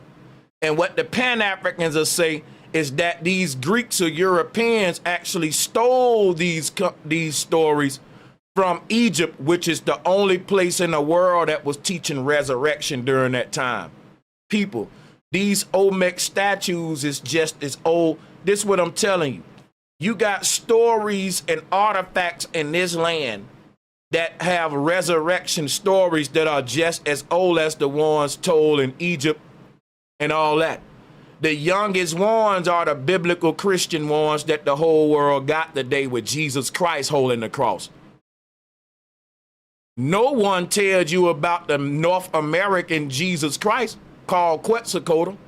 Nobody talking about that. Why? Because black people, your story have been written out of history. When they say Jesus is black, remember, black is a social status that's equated to a specific group of people in America that we call niggas. So making Jesus black don't make him African. Africans don't even identify as black. I got several videos where Africans are telling you black people aren't Africans and that they can't trace their blood back to Africa and find their family. You can't find your tribe that you come from. All of your stuff gonna trace back here. You know what's so crazy? One of my favorite rappers is named Nas. He had an album cover where he was an Egyptian. He's a Pan-African. The man traced his blood back and it led him to Virginia. That's right. He went and bought back his original family's land in Virginia. Why didn't Nas trace his blood back to West Africa? This man is New York. His people didn't come from Africa to New York. They came from the deep South, Mississippi's and all that through Virginia and all that up to the north during the Great Migration.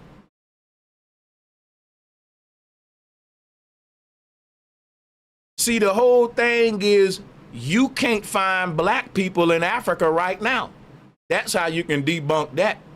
If you had this tribe of people called blacks that came from West Africa, we would be able to go to West Africa today and find a tribe that is very similar to black people in America. You can't do it though. Guess where you can find tribes that's similar to black people in America? Already in America, which is why they said we didn't land on Plymouth Rock. Plymouth Rock landed on us. That's right. You can't find statues like what I'm showing you on the screen right here in West Africa. Did a light bulb come on yet? If black people came from West Africa, why the hell is El Negro in South America? Why can't we find no El Negro statues or Olmec heads in West Africa, y'all? Why can't we find no statues with high top fades, with editor monsters? Because everybody know it's only one man in America that gets a damn editor monster, and we joke you on it That's a trait that some FBA Negroes have. The real talk. I will get one if I don't stay lined up. That little M edge up, yeah, man. I'm telling you right now. Let me see something real quick. See if I can find a picture of what I'm talking about here. Hold up.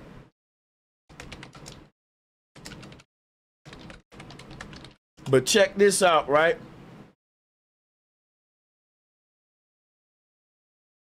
This right here,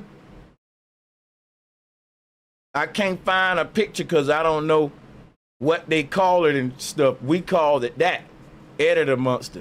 But I'm telling you, look, a lot of black guys get this right here, this little point in the middle of their lineup. And they'll get joked on for it, but what they don't realize is instead of cutting that off, a lot of our ancestors they lined themselves up and made that fit. That's your natural hairline. So, like, you don't think about Eddie the Monster that much, but what you can learn from it is that Eddie the Monster wore his natural hairline. See, black Americans, we would cut this little point off. We would cut that off. You see what I'm saying? And what's crazy is you cutting that off is, to me, goes back to them making you not want to be who you are. Because I'm telling you, you can find statues of Negroes with high top fades way back in the day with they editor monsters wearing them proudly. It'll be like a dude that's black today with an editor monster saying, line me up my natural lineup. Don't cut my editor monster off because that's the way my hair grows. So line me up my natural way. Your will look like this, bro. You will see a lot of cats looking like this. Come on now.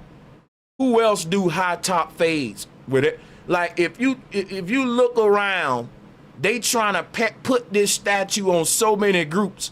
But think about this. Why don't they just let a group claim that mother? Instead of you trying to throw this off on a group, why don't you let a group say, hey, that's my ancestors? If ain't nobody claimed it yet. And black folks are saying, oh, man, that's our ancestor. And you tell black people, that ain't your ancestor. Your ancestor is this Sasquatch bitch that I dug up over here for you. That's right. Think about that now.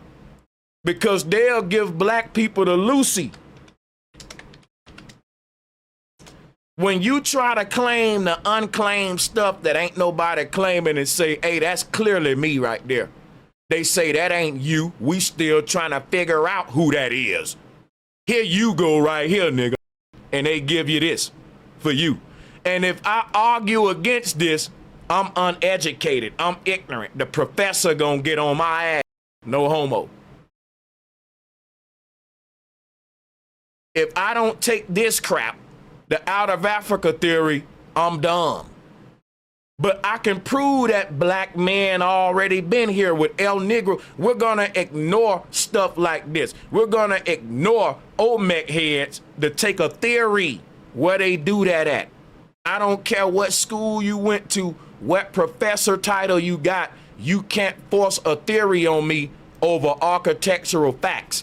But just because we live in a racist country that practices historical racism, scientific racism, these prejudices and biases don't stop, in sports or music or, government. They extend into science, archaeology, history, and all of that.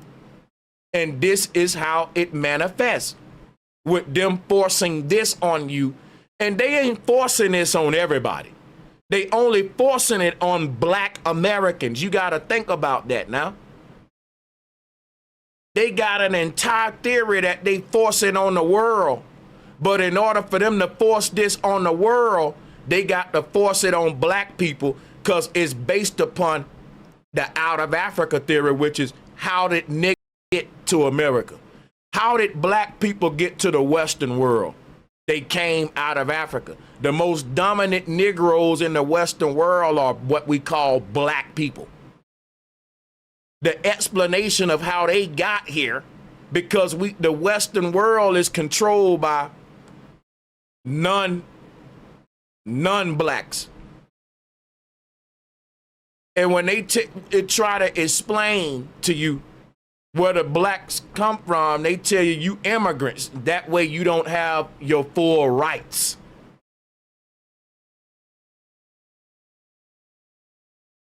That's what slavery is. It was never, I'm bringing slaves from a boat. It's, I'm bringing an institution of how to create a slave on a boat. They didn't bring slaves on a boat. When they came to the land, they saw people and they domesticated those people like they do any other animal on the land. These same people, when they came to America, they turned the North American wolf to a damn house dog. These colonizers are good at domesticating things. When they showed up, they saw wild humans in the jungle. Not living in trees and shit. We have beautiful buildings. We have big pyramids and stone structures. But what I mean is we was wild, like the wolf, like the animals. We were strong, vicious. You know what I'm saying? We wasn't uppity. The Pilgrims were monopoly men. They wore high heels and perfume, cologne. They did a lot of synthetic stuff. But when they saw us, we was just like natural type shit. Grandma herbs, sweet potatoes, eating ass niggas, you know, that's how we were, big, strong black niggas, right? And then you had these little technological pilgrims with rifles and stuff. But we had technology too. We had projectile technology and all that too. It wasn't like we was fighting arrows versus rifles. That's another story. It was a technological war over electromagnetism and free energy. That's another lecture though. What actually went down when the original people met the invader of this land, it wasn't turkeys and shotguns versus bow and arrows. It was a way more technological setting with technological weapons on both sides.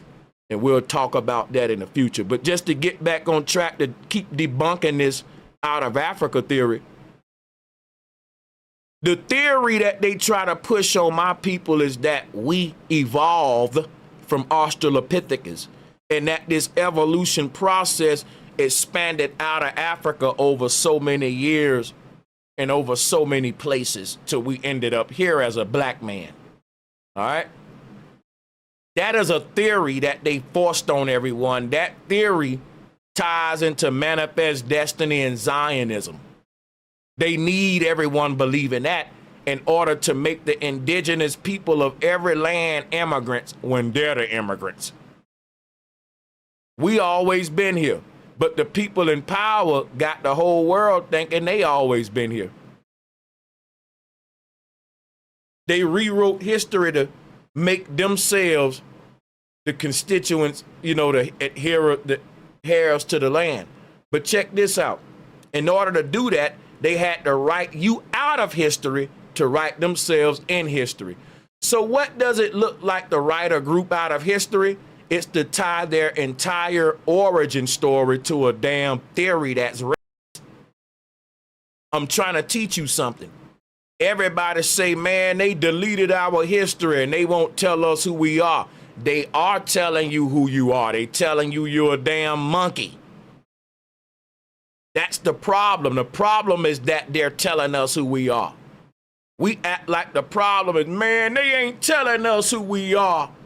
Dude, newsflash, the invader don't want you to know who you are. But that's why he's telling you you're something else. So quit lying like the people in power ain't telling us who we are. They are telling us who we are. They telling us that we descended from, we're Africans, from Australopithecus. We just don't agree with what they telling us. Let's say that. The problem was never they ain't telling us who we are. The problem was they telling us who the hell we are. That's the problem, that they telling us who we are. It ain't that they ain't telling us. I wish they wasn't telling us who we are. That wouldn't be a problem. That'll be great. I would clap it up for that. They programmed y'all. They got y'all thinking the problem is they won't tell us who we are. No, the problem is they telling us who we are. If they weren't telling us who we were, then I won't have no problems with them. We'll be cool. That's right. About blacks being the original inhabitants of the Americas. That sentence was just tacked on to a 12 or so minute video, and the rest of the video has nothing whatsoever to do with that claim. So, and he doesn't go into, we don't know the context. Let me stop a minute and show some love to our sponsors, because we're getting a lot of love and I got to show love back. Let's give some shout out to the Moon2 Treefold. Guys, keep the support coming because I got a treat for you guys. I'm going to open up the panel. Yep, we're having a panel for FBA. If you tethers want to join, you can join at your own damn risk. I'm not saving your ass. You got to learn when to let us have some for ourselves. Shout out to the Moon2 Treefold. The fact that there are now 2 narratives concerning the blacks in North America begs the proof of the accepted history on whose shoulders does the burden of proof lie on their shoulder. Because let me show you how it works. Every group got the burden to tell the world who they are, but it ain't like you proving to the world who you are. You telling the world. Think about this, right? Just hear me out for 1 second. I just want y'all to hear me out for 1 second. Let me turn my camera back on. Because people are so confused on how this works when we talk international law, the law of the land, natural law. Let me break some down to you. If I meet a group of people that I don't know, they don't got to prove to me who they are. They simply got to tell me who they are, and I got to accept it. I got to prove that they're not who they just told me they are. That ain't how I work. See, if you meet me and you don't know me, you can't say, prove to me that's who you is. Because I'm going to say, you don't even know me. You don't know me. You're acting like you knew me already. I was a stranger. So this is how the law of the land works. When you meet a stranger, the stranger tells you who they are. They don't prove to you who they are. They tell you who they are, and you got to prove that the stranger ain't who they just said they was. You owe them that. You can't say to the stranger, I don't believe that's who you is, because you don't know me.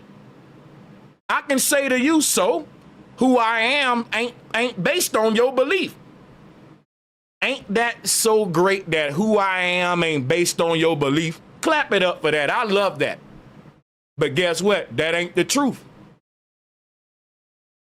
Who I am is based upon some people's beliefs called Pan Africans, eugenics. That ain't fair. Who I am shouldn't be based upon your beliefs. It should be based upon what? My story. Everybody in the world, when they meet people who don't know them, they tell the people who they are. And if the people say, tell me your story, tell me more about your people, give me your story, that's your what? His story, my story, her story, your people's story, our story. Everyone got a story to tell, and can't nobody tell your story for you. That's right. The worst thing that can happen to a group of people is for them group of people not to be able to tell their own story. Think about it. The people in power are called small hats.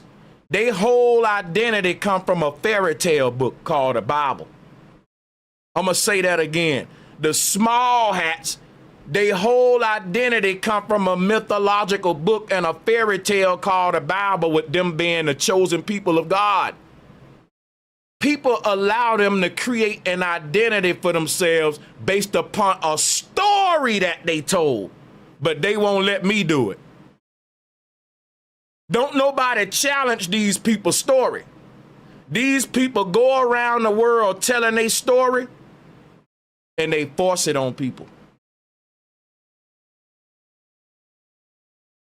Why my camera lagging? Kind of lagging. Oh, there we go. Look at that now. Every group of people in this world is known by their story, word of mouth. And can't nobody tell your people's story. That was how the world worked, even in natural law.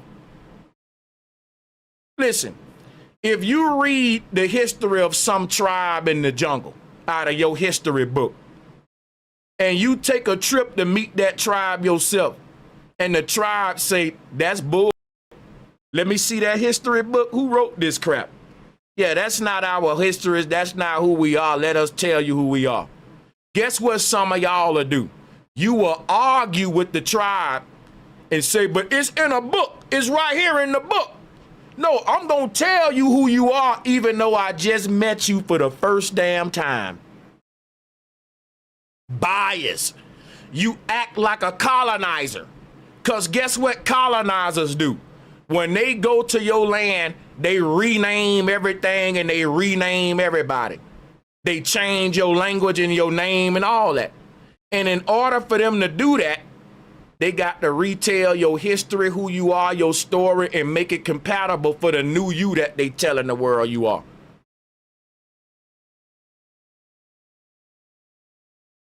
In order for them to delete who you really are and give the world a version of you who they want you to be, they got to tell your story. You can't tell it. Because who you really are, only you know that. Only your people know that. Only your family can tell the world who the hell you is. Now, what if you become famous and your fans start acting like they know you more than your mama? And all of your fans start writing books about your life, and what they writing ain't true. And your family come out and be like, that's not true about Bro Sanchez. Y'all lied on him. But they own the printing press, so their story is the most popular, even though it's the lie. So everybody in the world believing something about me that ain't true. And when I try to tell my own story, they say that ain't in the book. Like the book got more authority than me when it come to my story and who I am. That's what's happening to black people. It's a psychological game. But I'm telling you, you can shove your book up your ass when you go to the jungle and you interview that tribe and they say your historian wrong. You will be an evil person to argue with that tribe. You'll be evil to do that. To tell that tribe, shut up, that ain't who you are. This white dude that wrote this book know who you are. Now be quiet and tell your priest, your oracle, your high ministers of your tribe, tell them to be quiet and let me read my book that the white scientist that went to Harvard wrote about your people. Let me tell you who you are. Shut your mouth. That's how colonizers go around the world.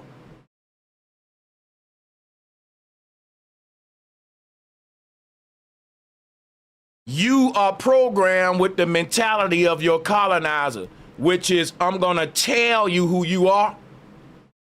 Cause just like my dogs and animals and stuff, they don't get to tell me who the hell they are. You're a beast of the field. You think that these people walk up to animals and ask them, who are you? No, they walk up to their equals and give them that privilege. They don't walk up to their chickens and cows and say, and give them the courtesy of being told to tell them who they are. Certain things in nature, The people in power feel like it don't have the right to identify itself. I can identify it. You're a chicken. Now shut up. You're a chicken, and this is your history and what you see what I'm saying? You're a cow, and this is your story.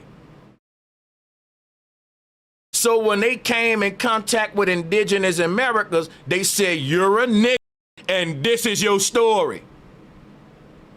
This is a pig, and this is its story. But when they come in contact with other humans or creatures they deem as human, they say, hey, how are you? Who are you? They extend their hand and they offer this privilege, which is allowing a person to tell us who they are. That's called greeting a person. See, you take certain things for granted. Slaves weren't worthy of a greeting. Why wasn't a slave worthy of a custom greeting in this society? Because when you greet somebody, you ask them, who are they? Like if you greeting a stranger, you saying, how you doing? How is your day? You don't ask that to a dog. You know how the dog doing. It's a dog. You know how the slave doing. It ain't doing good. It's picking cotton. It don't make sense to greet a slave or a beast of the field or a cattle. The greeting is exclusive for other humans, if you see what I'm saying, and you're not looked at as a human, you're property. And my property don't tell me what the hell it is.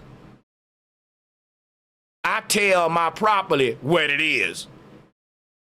Something that's under my ownership don't got the right to self-identify. I identify all of my belongings and property. That's right. So once this other human becomes my property, it loses the right to identify itself. And as long as we stay their property, they're gonna tell the world what you are. You won't get that right because you still a slave in their eyes. This is embedded in the American educational system. Every other respectful group is asked, who are you?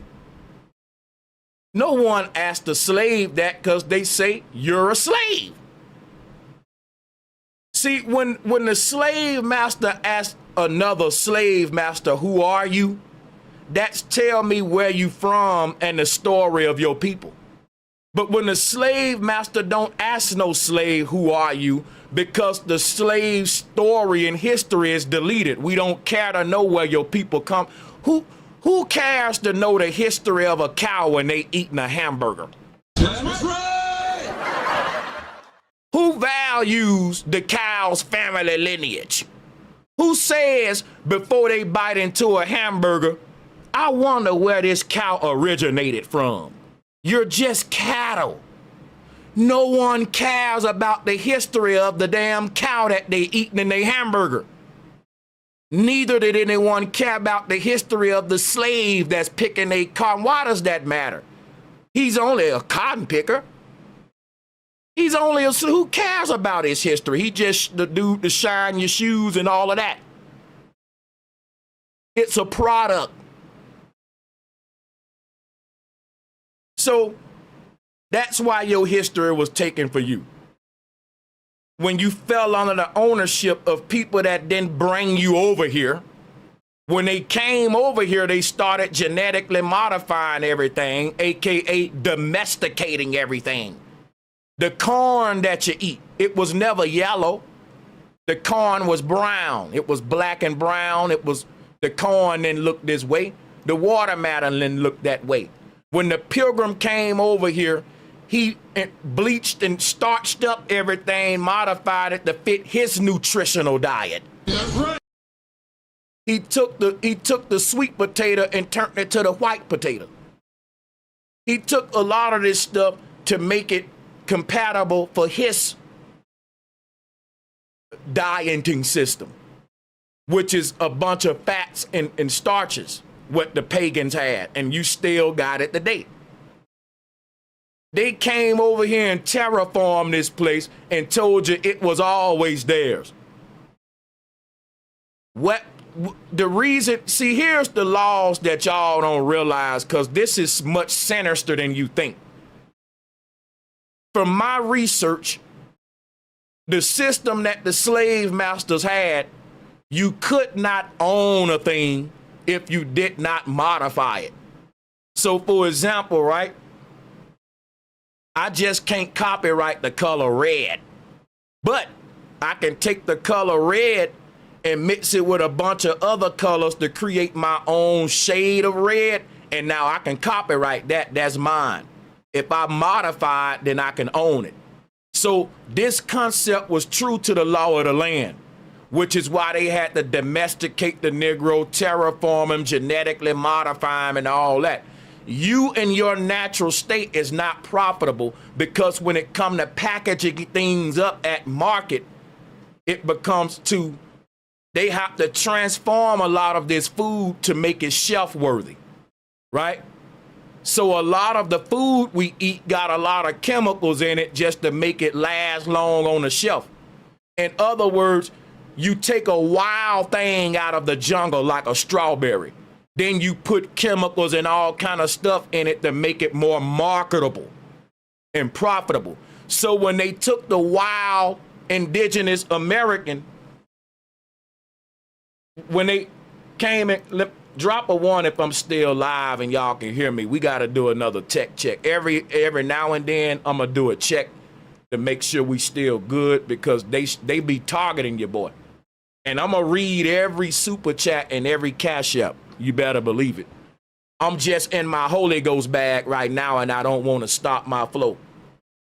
Drop a one. Check this out, man.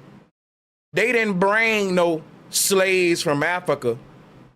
When they came over here, they saw wild, indigenous, brown-skinned Americans that was a totally different beast. And they domesticated the indigenous, brown-skinned people that was here, just like they domesticated they made the donkey, they made the modern chicken, they made the modern goat. All of the animals, even the Mustang, that is not the original animal of this land. The people today, they got a problem with the original people, because the original people can claim the land. So what I'm telling y'all is very sinister.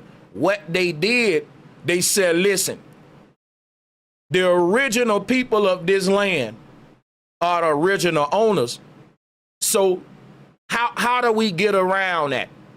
Because as long as they the original people, they are the inheritors of the land. They said, you know what? We can take away their originality. We can take away them being original by making them genetically modified. Let me explain something to y'all. The original people of this land acted a certain way, talked a certain way. Their music was a certain way. They ate a certain way. You are a descendant of the original people of the land, but you don't exist in the original state. They genetically modified you to make you someone different, so they can say, that's not you. The people who own this land were different than you, but they the ones that changed you. That's right. Y'all don't hear me. You don't hear me. I'm trying to show you how genetic modification tie into manifest destiny and owning this land. When you try to say that you're the original person of this land, everybody laugh. Because they say, look, man, the original people did X, Y, and Z. And until we tap back into our original ancestral ways, we can't even claim the land. That's right. They try to tell y'all we lost everything because we fell away from God. We lost everything when we fell away from our original ways. What if tomorrow every black person in America just start acting like the Olmecs and Mayans? it wouldn't be no doubt who the hell them people is. You got imposter groups right now acting like indigenous ancestral groups, and people think that's them today. Like these small hats. They acting like the Hebrews of the Bible, but it's just an act. But everybody falling for the act. That is not who they are.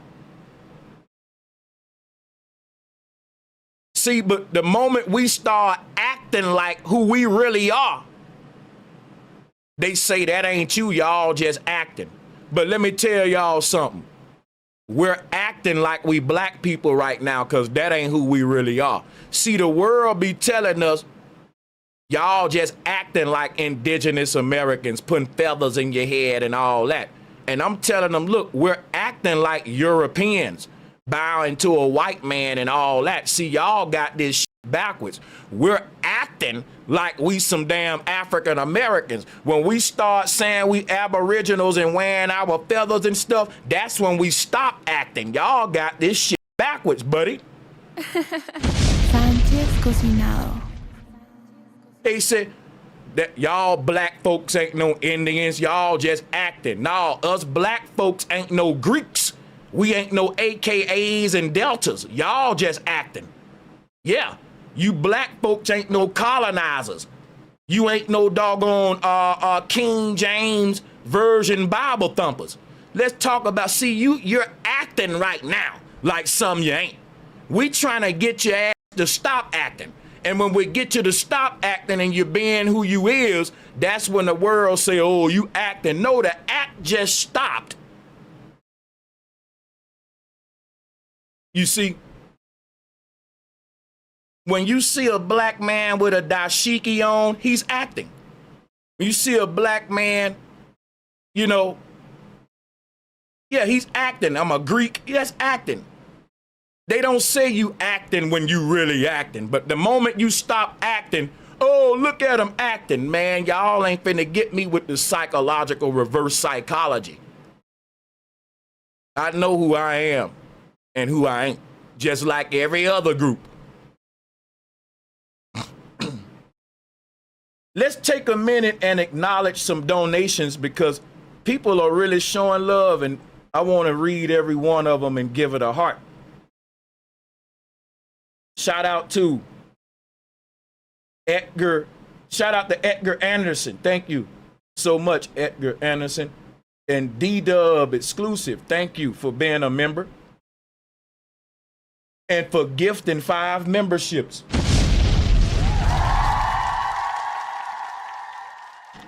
Much love to you and Edgar for the love. And shout out to Marlon Wells. Marlon been hitting me up on the super chats. Appreciate your support, Marlon. You are a real one, and I hope you join the panel today as well. Marlon said this dude get all his information from a talking lab rat, basically. And then he said, I don't understand his logic.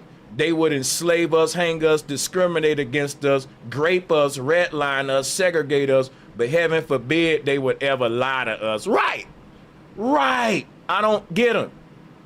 He said one more thing. Are people from India dark as any African? Are they referring to themselves as African Indians? No, they're not. They just referring to themselves as Indians, period. Just like the Americans of this land. See, let me explain something to y'all real quick because this will confuse you if you don't know it. Jews all around the world call themselves Jews no matter where they at. You gotta get this concept in your mind. Indian is not a nationality. It is a spiritual identity. Get that in your mind. Christians all around the world call themselves Christians. Indians all around the world call themselves Indians, which is why Columbus thought he was in India again when he came to America. The biggest religion in the world was Hinduism from the Indus Valley, which was the teaching of the soul leaving the body. I just went into that with the Statue of Liberty spiel. So what am I telling you? Today, Everybody say I'm an American, I'm a Canadian. We identify by national governments, national systems, nationhood. It wasn't like that in the spiritual ancestral world. During the time of the Olmecs and the Mayans, groups of people didn't identify by some nation or some government, like America, Nigeria, Kenya. That's called nationalism. Nationalism did not exist during the Olmec time. So during these times, people identified by their spiritual practice. It was a spiritual time. So that's why when they went around the world, they didn't say we came in contact with Americans. They said we came in contact with Indians. An Indian is a spiritual title. That ain't linked to no geographic land. I know what you gonna say, Indonesia, the place called India. That ain't where the word India come from. It come from Indus Valley civilization, which predates Nile civilization. And in Indus Valley civilization, the concept of Enoch was very prevalent. Jack popping out the box, the soul leaving the body. But see, when the pagans came, they indoctrinated everybody with their way of thinking, which is when you die, you go to heaven or hell. Because keep in mind now, the pagans just adopted a concept of humans going to heaven. At first, they taught that only the Greek gods go to heaven. And they only taught humans can go to heaven after they met us. But they kept their concept of hell. See, the pagans taught all humans go to hell. Then when they met us, they taught, well, if you be good, you go to heaven. And if you be bad, you burn in hell. But our ancestors taught that you already in hell right now in the earth. And you already living out your bad karma and your bad experiences and trying to perfect yourself. And that this is hell. They tried to merge our way with their way. Because you can't completely delete a people's stuff, it'll be hard to give them something new from the foundation. So you blend your paganism with their stuff, and what we get, modern day Christianity.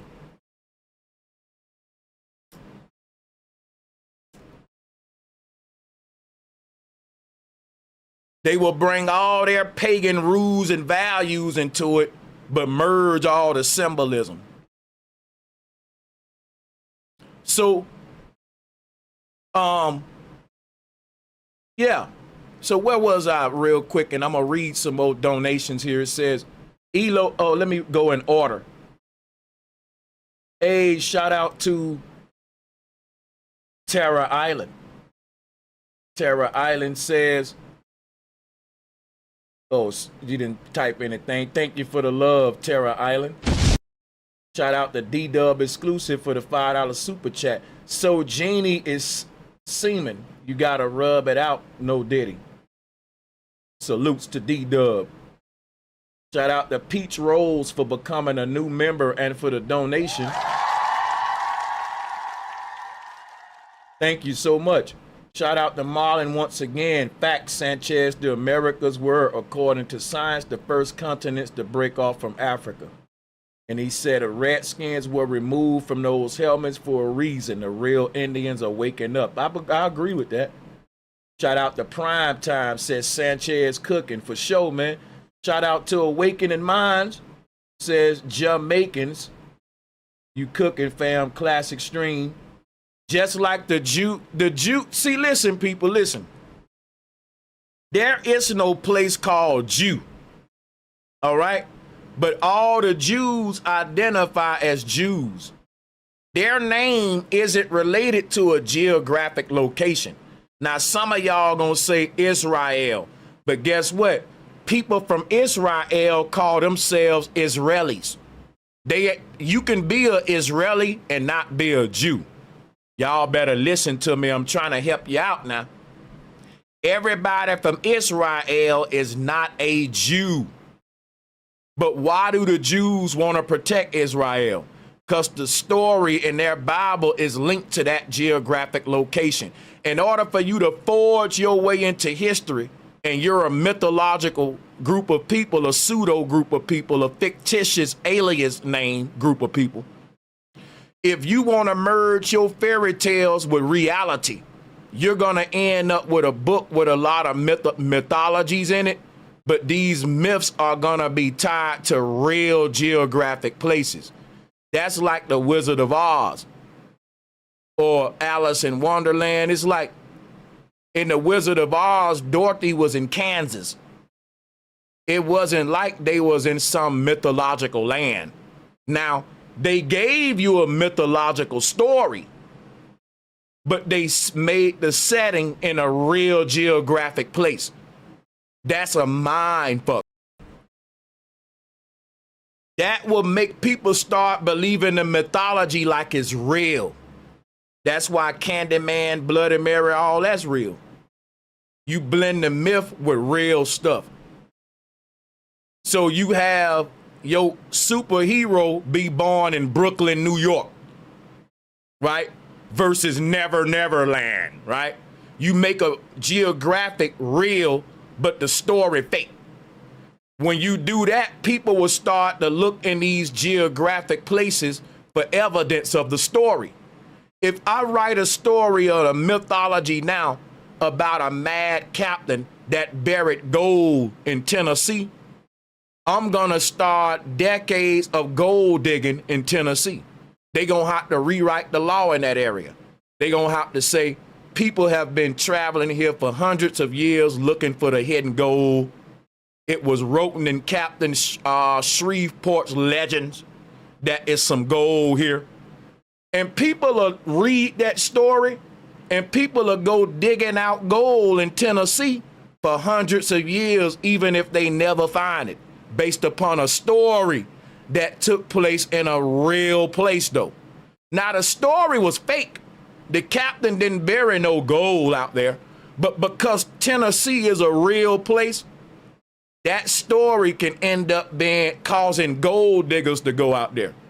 And people will say, do you believe the legend of Captain Shreveport? Because it's just a story, it's a legend. Yeah, man, I believe it. Because they was hiding a lot of gold and they will make theories up. That was a war when they will try to make it make sense like they do with the Bible.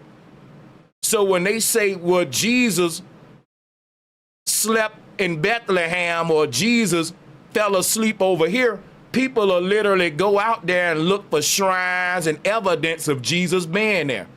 And they will spend tax dollars. It'll be archaeologists and all that going on wild goose chases from stories. You know, when I was young, I used to love Indiana Jones. But now that I'm older, I realize how silly he was. This man went and risked his life exploring stuff based upon myths, legends, and stories. But see, Indiana Jones represent the dummy that's being led on a wild goose chase by the people in power to throw you off. But they selling you like this is the example of an explorer. That's the example of a legend hunter. And our explorers have been reduced to legend hunters. You got archaeologists right now looking for Bigfoot. You got motherfuckers up at big colleges right now talking about, yep, we're doing an experiment to find the Loch Ness Monster. You still looking for the Loch Ness Monster in 2025? Man, we in damn trouble with all these legends and folklore. But see, that's what the world been on for years. That's what most of our knowledge or lack thereof, most of our stuff in the world is just legend and folklore and wild goose chases. And they want the world involved with that so that we can be occupied with that and not the truth. And people love a good legend. It's almost like they don't want to find that gold in Tennessee. Because whoever find the gold just ruined the legend. And it ain't the gold that's valuable, it's really the legend that's valuable. That's right. You killed the legend. You got families, papas and sons that used to go out there and dig for gold and they had a family bonding. It was never about finding the gold. It was about the thrill of the exploration and digging for it. The moment somebody find the gold, it's like, damn, man, come on, put that shit back in the ground and hide it again. It was fun looking for that shit like an Easter egg hunt. The kids be mad when it ain't no more eggs to find. The kid may hand you the bucket back and say, Mommy, hide them again. Daddy, hide that shit again. It ain't about finding the egg. It's about, you know what I'm saying, looking for it. Now, I know that's a paradox. You think it's the same thing. It ain't about finding the egg. It's about looking for it. People like the quest, the journey. And that's more valuable than finding the thing itself. Keep telling you right now, if Jesus show up in one of these Christians' rooms, they'll be scared of him.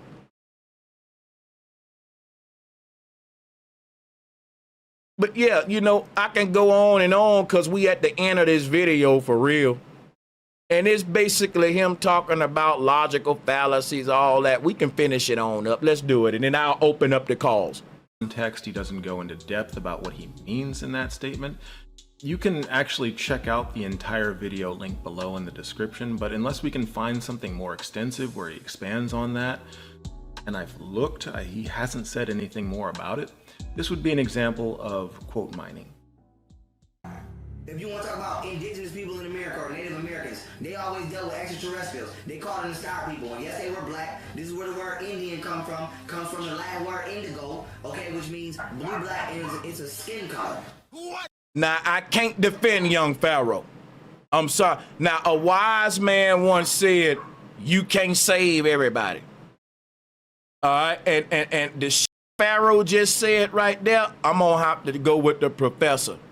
That's demonstrably false statement. We just gonna keep the video moving. You cannot try to defend alien abductees. You're gonna embarrass yourself. Let's go. Wrong. India gets its name from the people originating from around the Indus River. The word indigo shares. Okay, finally he said something that I agree with.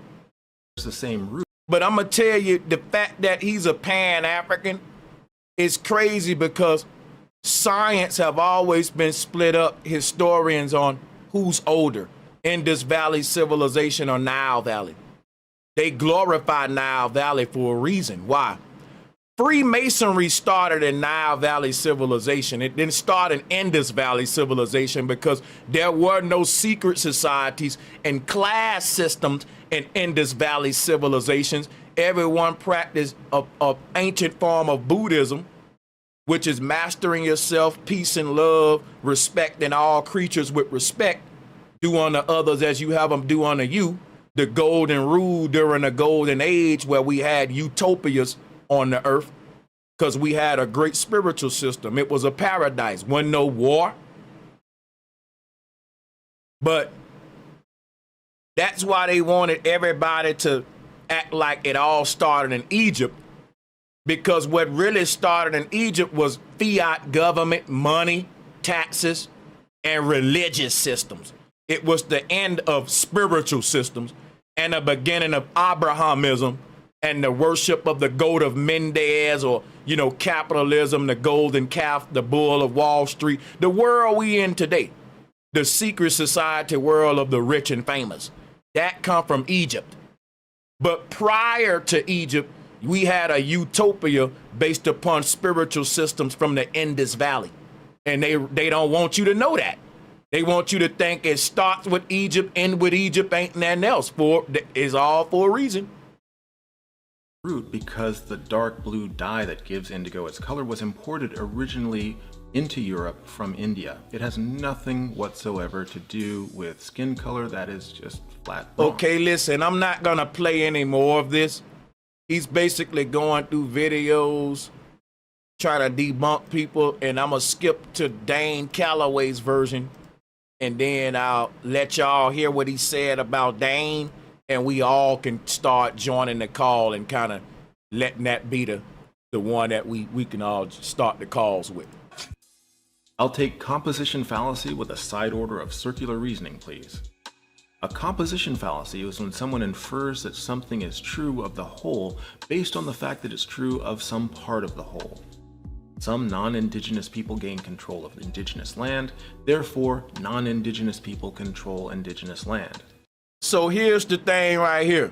When you say some non-indigenous people gain control over indigenous land. The thing is, we never claimed control over the land. They did. The whole thing is this right here, right? If a people are occupying a territory, they don't got to claim control over it because everyone just occupying that territory and ain't nobody power tripping like the invaders. The invaders are the ones that come claiming shit. That's what he don't realize. So when a person say, I'm going to repeat this so you can hear him verbatim. I don't want no confusion. Some non-indigenous people gain control of indigenous land. Therefore, non-indigenous people control indigenous land. And that is true. How come that ain't true now? Put it this way, right?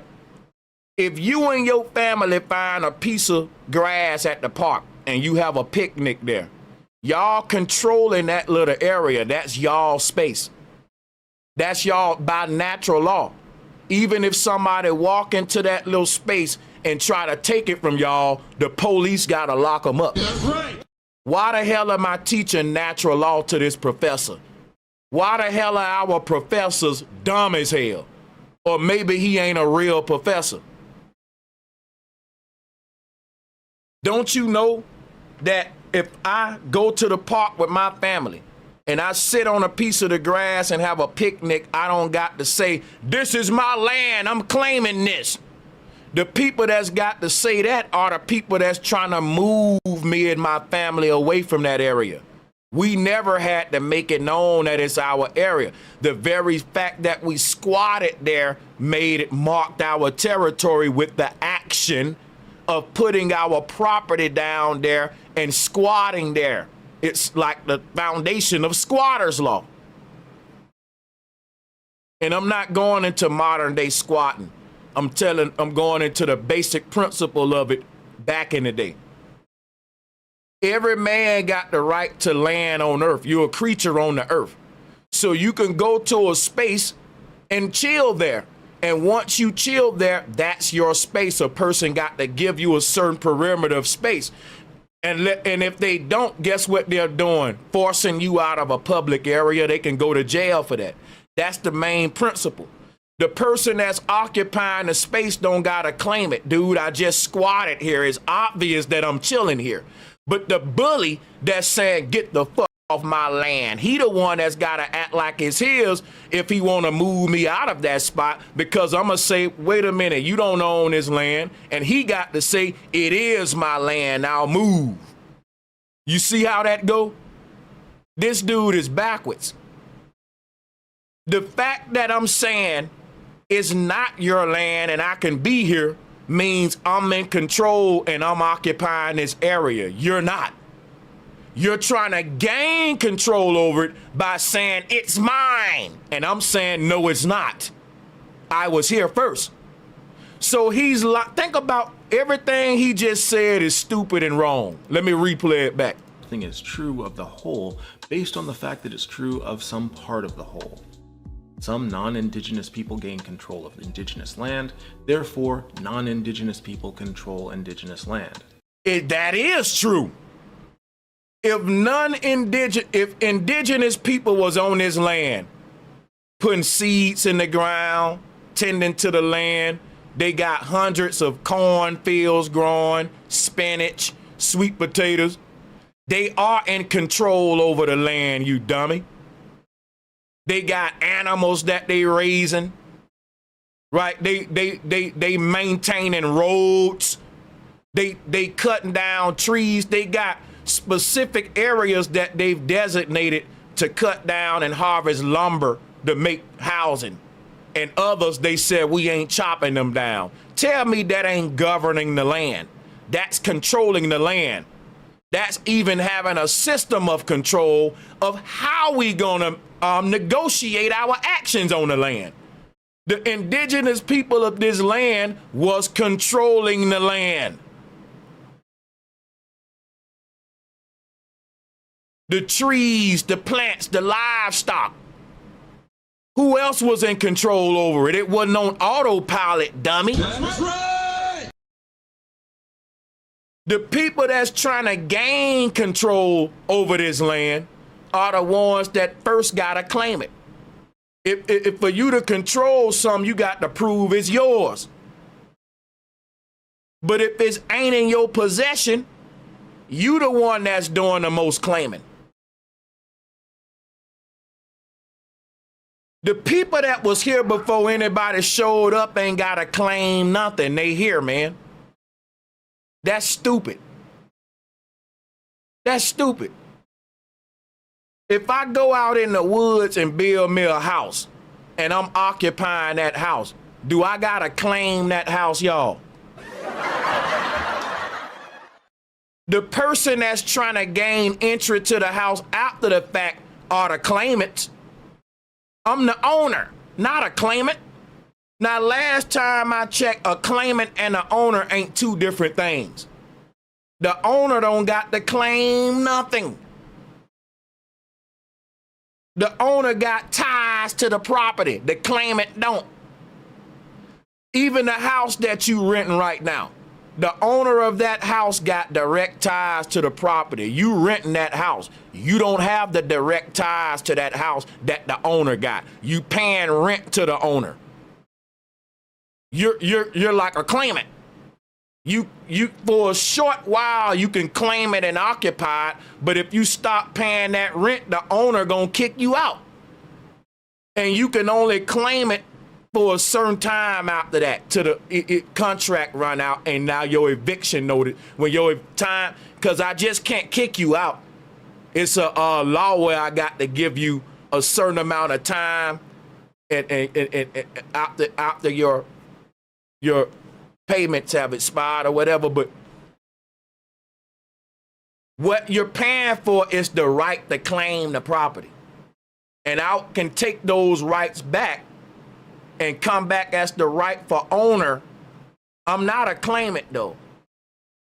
I'm not coming back to claim, but I'm coming to possess my shit. I'm the owner.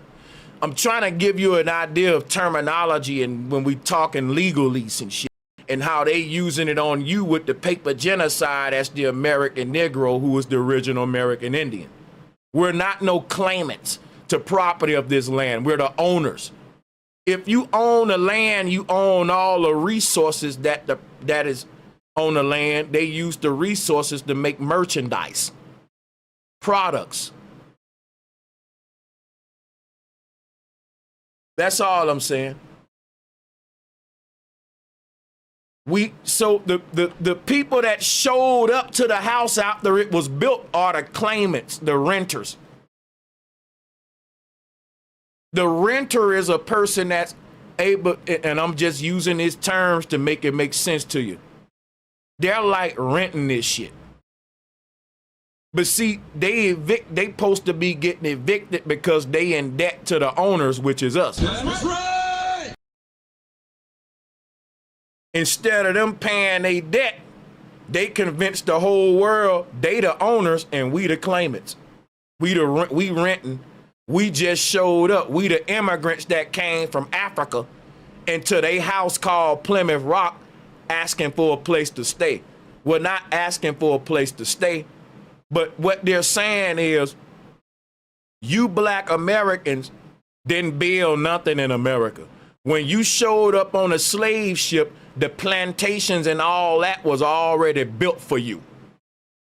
But the truth is that when the Pilgrim came over here, he didn't have slaves on his ship. And we had to teach him how to harvest sweet potatoes, corn, and even how to hunt wild turkeys.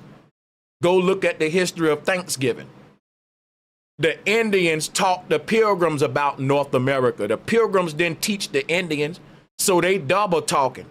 I'm trying to just tell you now, it's very simple to debunk the foolishness with the out of Africa theory. The out of Africa theory contradicts the Pilgrims and Indians Thanksgiving folklore story. So it's double talking.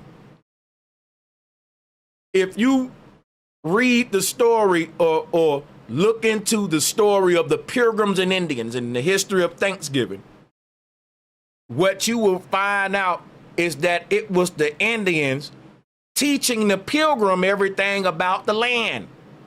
It was the Indians teaching the Pilgrim how to plant sweet potatoes, how to harvest corn.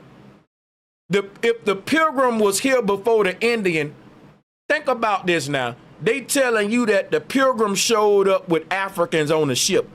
And when the Africans got off the ship, they started teaching the Pilgrim about turkeys, corn, sweet potato in a foreign land that they don't know about. These African American Negroes got off the ship knowing everything about American turkeys and all that. Who was the people that taught the Pilgrim about harvesting this land? Who was that red-skinned Indian that we read about? Because it couldn't have been Bruce Lee and Jackie Chan them.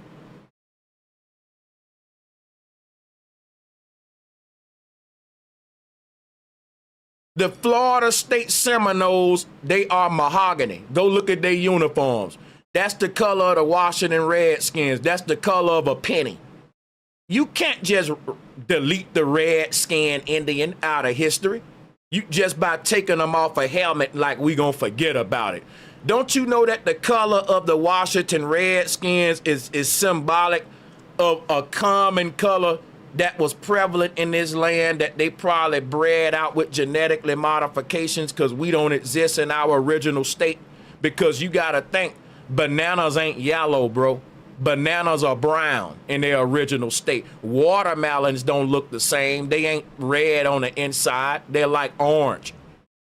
They genetically modified this stuff. So you gotta ask yourself, are we our original shade? Are you your original? So you know that we used to have what they call clans. Before we used the word family, a clan man was bigger than the Brady Bunch. So we was so fruitful, dog. A dude was having an orgasm, and every time he was having one, he was getting her pregnant if she wasn't already. It was potent. You was very fertile, as they call it. They sterilized the Negro in America. We don't have children like we used to. And they done that way back in the day. And that's what they do to all of their cattle. Population control. So you see seedless watermelons, seedless oranges, seedless this. And I'm trying to show you there's a such thing as seedless humans that they made too. Y'all better stop playing like you think they just genetically modified the fruits and vegetables and made them things infertile. No, they did that with black folks too in America. You like a seedless watermelon, nigga. It's hit or miss with most of you niggas. I'm telling you, you used to can look at a woman and get her pregnant back in the day. We were so potent and fertile. The numbers, man, we was deep as hell. Bro, it's so much I can go into, man, and people will say, well, where your proof that it happened? I'm telling you my story. Where your proof that the Jews are the chosen people of God?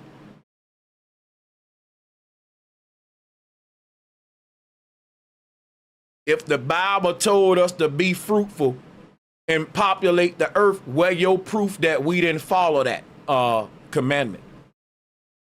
So, but like I said, you know, they even trying to make the Garden of Eden in Africa. And because everything got to come from Africa in order for them to make the current world system seem normal. And the system we under ain't a natural system. It's not the natural law-based system. So civilization didn't start in Egypt. It ended there. You've been post-civilization in a post-war apocalyptic earth. And they don't want to tell you that if you only knew what the world was, you would see we living in hell right now in a post-apocalyptic world of scarcity and war. We had a utopia of green energy, free energy. Just, bro, don't get me started. That's a future presentation where I'm going to go into all that and show you what these towers were and all that, what this ancient technology was.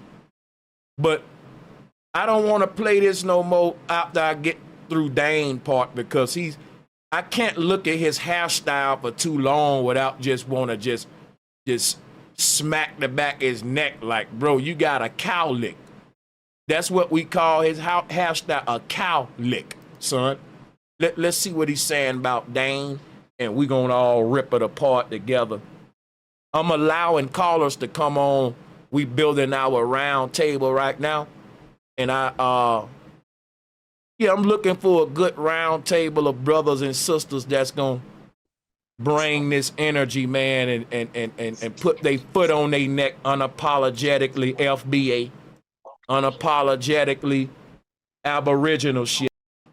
Only those vibes, and listen, why the callers come on, check me out, right? If you come on with smoke, I don't control how other callers respond to you. So don't try to get me to referee nothing. I'm doing everything at everyone's own risk is what I'm saying. But yeah, let me go ahead and people are coming on too. And I knew it'll be deep. I'm just letting the negative people with the negative, the people who think you want to tell us who we are. Hey, I'm not censoring how nobody come at you with the smoke, but we're gonna hear all sides. Yeah, just everybody respect each other, even if we disagree. So let's play Dane Calloway's part, and we're gonna break this thing down. Here go the main part, y'all. Let's listen up. Stating without evidence that black people are the original Native Americans. Godfrey, real quick. You know, as a full Nigerian, have you ever heard an oral tradition like, don't go out into by the river at night because you can get jumped by the white man and he'll bring you on a boat across the water? I never heard any of that. All I heard, like my father would tell me stories, just Nigerian proverbs and stuff that relate to just Africa. What? Here we have another argument from incredulity. I've never heard of this, therefore how could it be true? Have you heard of a story? Pick one, any story of a war that took place where some of your kinfolk was captured and brought over to another landmass? No. What? Yet another argument from incredulity. Not only do we have multiple first-hand accounts confirming that the Middle Passage took place, at least 2 African nations have apologized for their role in the Atlantic slave trade. In 1999, the president of Benin apologized for his nation's role in the slave trade, and in 2006, Ghana apologized to African American descendants of slaves. So there we have it. Let's do a final tally. Circular reasoning, 7. Shifting burden of proof, 1. Appeal to common sense, 1. Quote mining, 1. Factual errors, at least 1. Composition fallacy, 2. Arguments from incredulity, 3. Evidence, 0. Now, I had a few comments on the last video that said, well, you had to watch the other videos to know what he was talking about. Sorry, when you make a claim, it's on you to prevent the evidence for that claim. To say, go look at this other video or research it yourself is to shift the burden of proof. I'm saying this to move the discipline forward. Look, if you have evidence that proves that black people are the original inhabitants of the Americas, that would turn black studies upside down.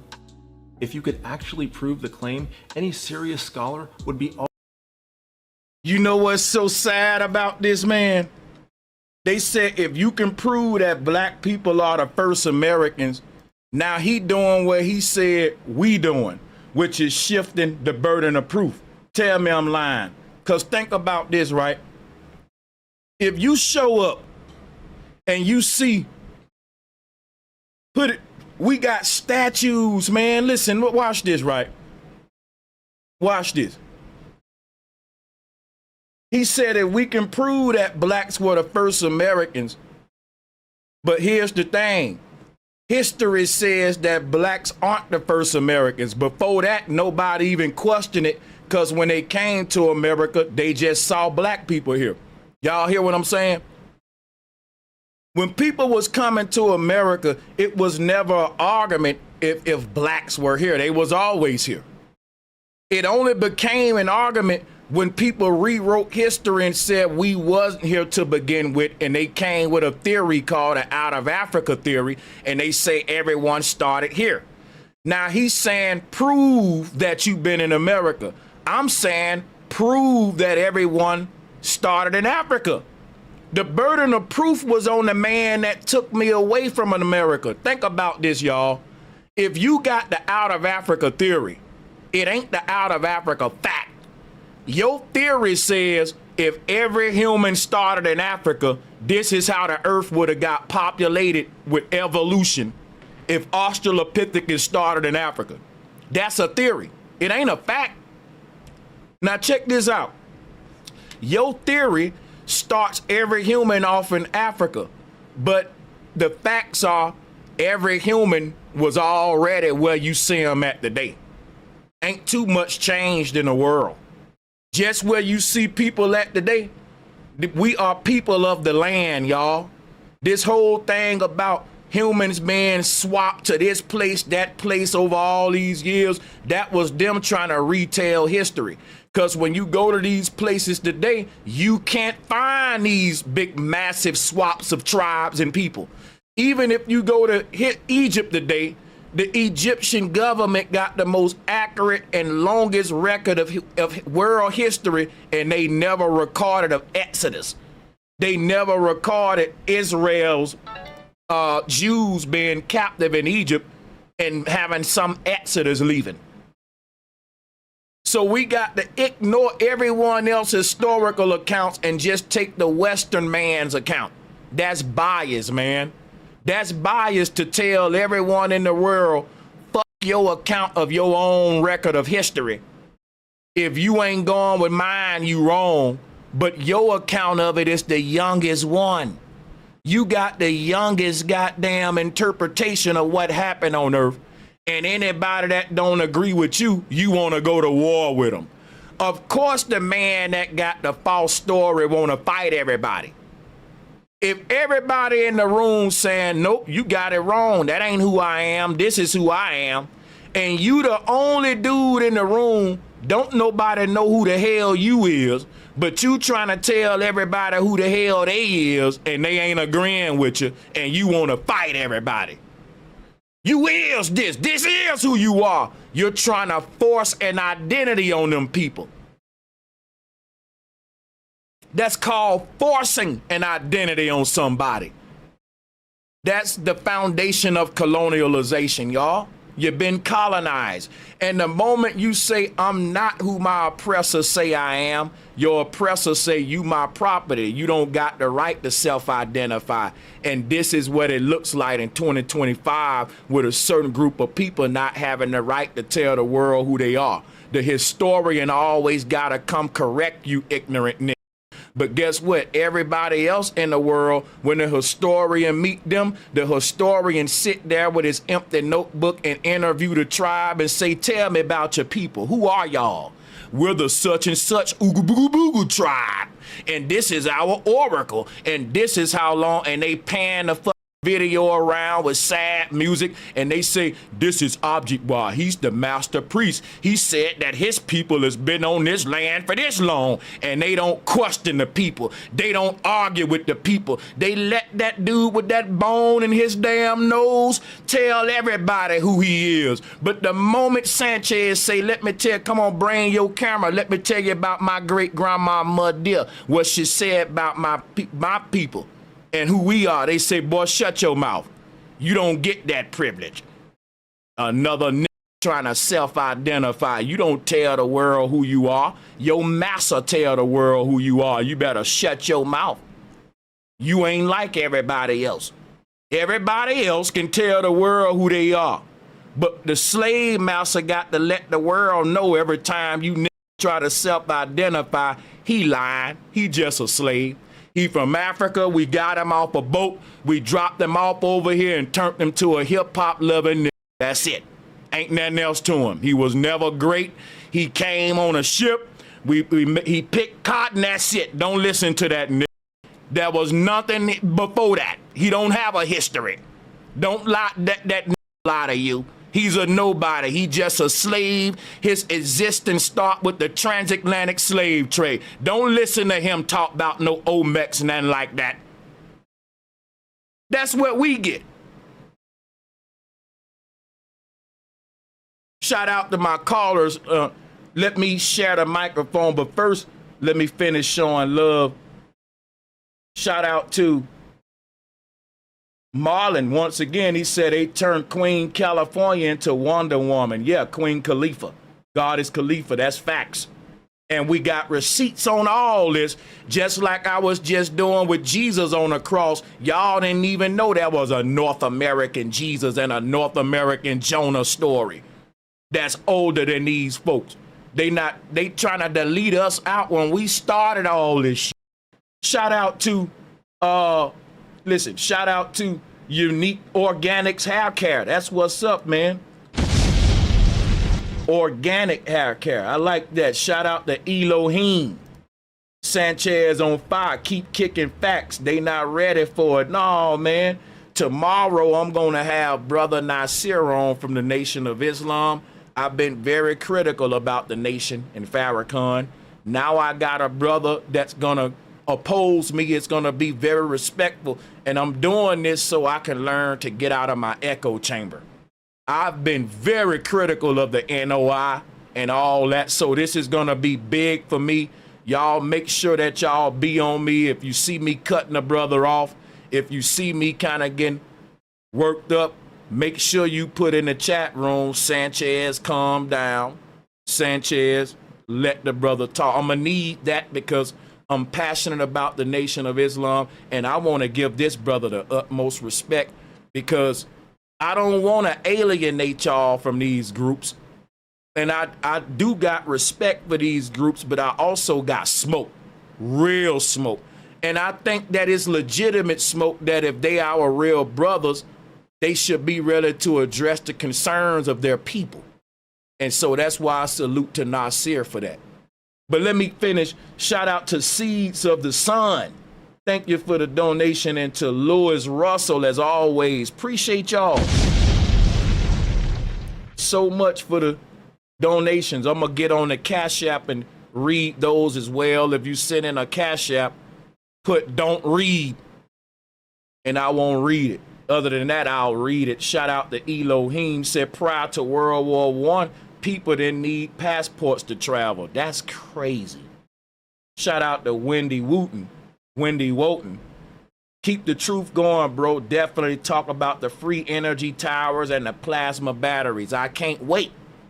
I got a stream coming up so deep about free energy, Nikola Tesla type knowledge, the secrets of the pyramids around the world and the obelisk. Bro, listen, the earth was a technological utopia, and it was the kind of technological that kept us alive versus killing us. Green technology that was built in unison and resonance with our biology. Wait till I get into it, bro. But listen, that's all of the super chats right now. Keep them coming. We're going to read them all. You guys are awesome. Let's get to the calls. Okay, Mike Murphy. I don't have an order of the calls, so let the first person go, whoever that was that says salutes. Just let them go ahead and go. Real truth, real growth. You got my name right there. It says Mike Murphy. Welcome to the call, Mike Murphy. You got it. This real truth, bro. Oh, yeah, real truth. I hear your voice, but it say Mike Murphy, but I do hear a real truth voice. Gotcha. So, I'm glad you're doing this, bro. I swear to God. Because I'm sick of this shit now. I've been listening to these for so long, bro. Yo, this world, man, let me tell you something in America. Everybody look at us like we're remember that movie, They Live? Mm-hmm. When the dude got the glasses on? That's you knowing the truth. When you look at them faces, it's everybody that look at you like a fool. It's all of them. Every now. They have fucked us up for so long. We've been talking about the truth for so long, and we got to do something about this, bro, because what I'm doing is looking around, everybody else living, and we dying. We're fucking dying, bro, right? I know my ancestry on this land back to the fucking 1500s, bro, and I can prove it. I know who we are. Crazy how I'm like the only one in my family that woke up. Everybody else indoctrinated. Remember when you was talking about that we go by like what is it every year the same thing. What do you call it? I'm losing the word. You said every year we go by the same thing. Yeah, we what's the word? We're repetitious. They got us. Let me see what word you.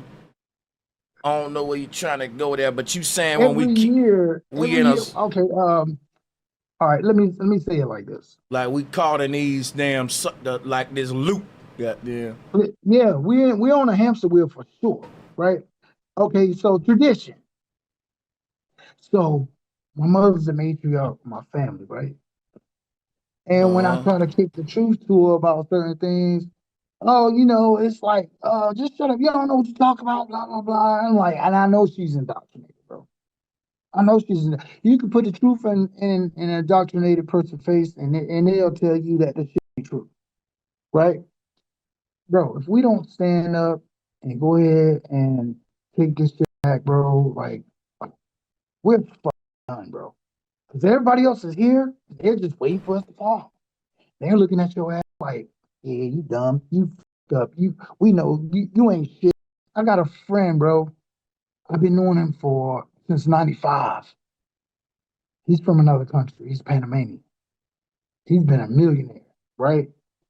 And he really didn't bring me up because he really couldn't use me for anything, right? But what he was doing was he was getting money off of our stupidness, off of black people's stupidness, like the shit that we like to do, right? Like these YTs right now, right? They like to put money up to their ear, just do dumb shit. And that's how they look at everybody that's black in America. And I was trying to tell him, like, yo, everybody black in America, we don't do that shit, right? That's been made mainstream. So y'all can look at all of us like we stupid, but we all have been indoctrinated.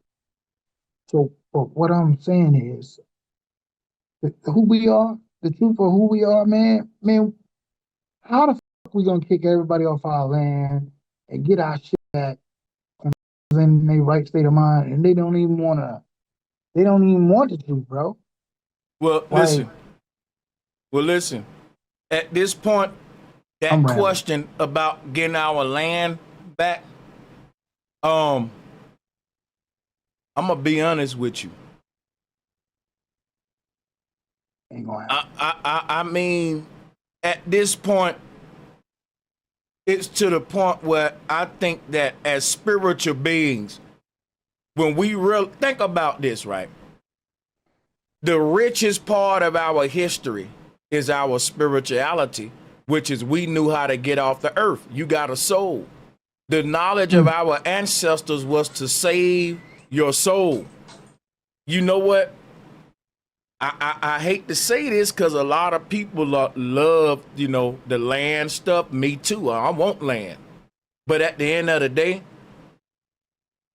the ancestors said save your soul, not save your land.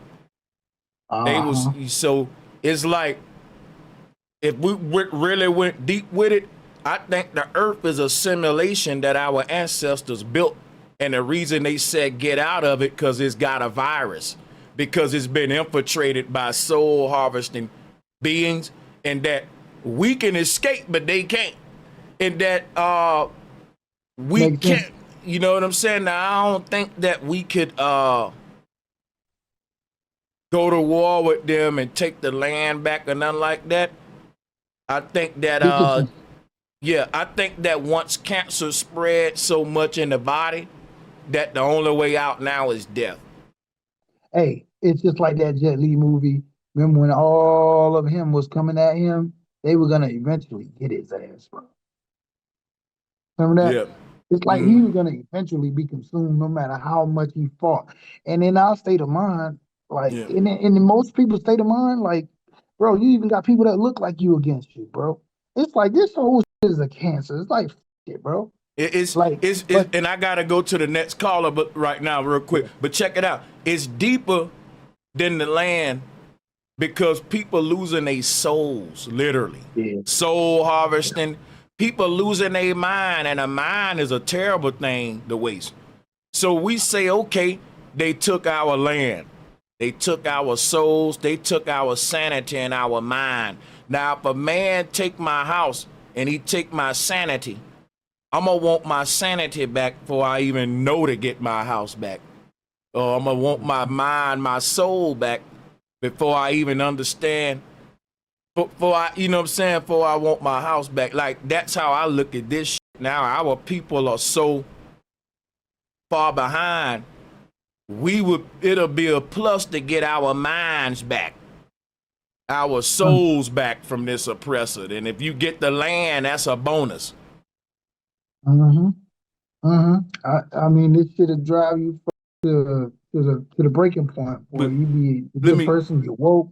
Go ahead, but you can go ahead and move on. No, right? no, I ain't trying to rush you, but people dropping off and stuff. Let me go and rotate them in, and we're gonna have an open panel. But yeah, we're gonna go to David Castaneda next.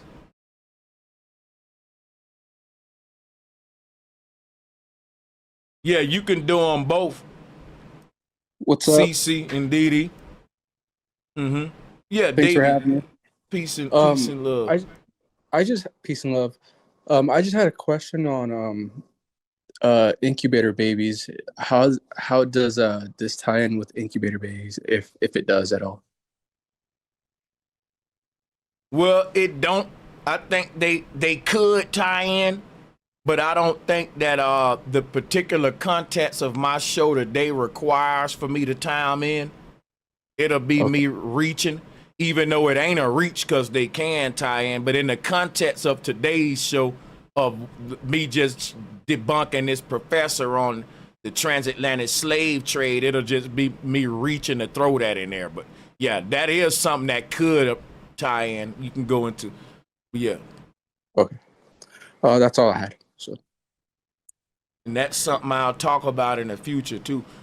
Edgar Anderson, what's good? Hold on, I got you. What's good, Edgar Anderson? You got it. Let's see who we got. Hey, I wanted to say one thing before that. Hey, I'll go live after you, right? I'm on Real Truth, Real Growth. Y'all go to that YouTube page. I'll try to go live. I just want some people to come in so I can have some other conversations. Real Truth, Real Growth. All right, for sure. Thanks. Edgar Anderson, are you there? Or what about Eamon Hill? Eamon Hill and Edgar Anderson. I'm gonna go to y'all. I'm dropping the link. If anyone in the chat room want to join, come on up. Let's go to Edgar Anderson. Go ahead. Hey, Dr. Sensei, can you hear me? Yeah. Hey, how you doing, bro? Now, you already know. I already know that we didn't come over here on no Atlantic ships or whatever, you know what I'm saying? Of course. But one theory that I do have is I'm in here in Memphis, and I do feel like when they came over here and they imprisoned us, they was going up and down the Mississippi River and selling us as prisoners or whatever. I ain't gonna say slaves. We ain't no slaves. We prisoners. How you feel about that, bro? Slave is a prisoner, and you know, when the pilgrim or colonizer landed here, he started to explore the land. Remember now, when they showed up on the East Coast according to them, and they didn't even get to the West Coast till later. It was the final frontier. But everywhere they went, they saw these Indians everywhere. So for folks to say like that, because what they're saying is that the pilgrim is a foreigner, and so is the slave. But for them to say that, they would have to make the slave show up at the same time the pilgrim show up, which is why they say, well, the pilgrim brought the slave on his ship, right? If you go and study if you go study what the pilgrims was doing at sea, their ships was their whole Navy fleet. You're talking the Nina Pinta Santa Maria. Let me show y'all some, because I don't really think this sinking in how I really want it to sink in with y'all. Let me show you the pictures from the transatlantic slave trade, and we finna go real deep, but I'm gonna share the mic with y'all. Trust me, we ain't going nowhere. Hold on. Let me screen share with everybody so we can go deep. Hold up, y'all. All right, let's go to the screen share. Y'all see it? Here we go. Now look, the story they told us was that you had a crew of maybe, they would say that it's around 25 to like 50 of these pirates on a ship. You see the white dudes right there, right? Now they'll say it's they got about 50 pirates on a ship. Now it's 400 slaves on the ship, but for some reason, these 50 white guys is able to keep order over these 400 slaves, even though when they load their little rifle up, it take them forever. And they gotta put the gun, they got to pour gunpowder in the gun first. Then they gotta stuff that down with a stick. Then they gotta pour some more gunpowder in it, press the gunpowder down tight, then put a little pellet, little ball in the top of their musket, and then shoot them up. It take them, now it's 400 slaves that they got to manage on this ship, y'all. And it's only like 50 of the slave out. They want y'all to believe this crap, man. Now, here's what's crazy, right? You will find out that the pilgrims came over here on warships. Nina Pinta, Santa Maria. These were, guess what, a warship ain't a slave ship. They told us we came over on the Nina Pinta, Santa Maria, right?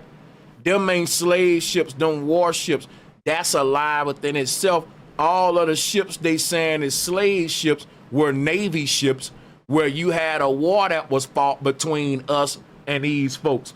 These folks was coming in on big ships like this, and they had the big cannons on the ship, and they was firing at the shoreline, because just think about the Senegalese right now.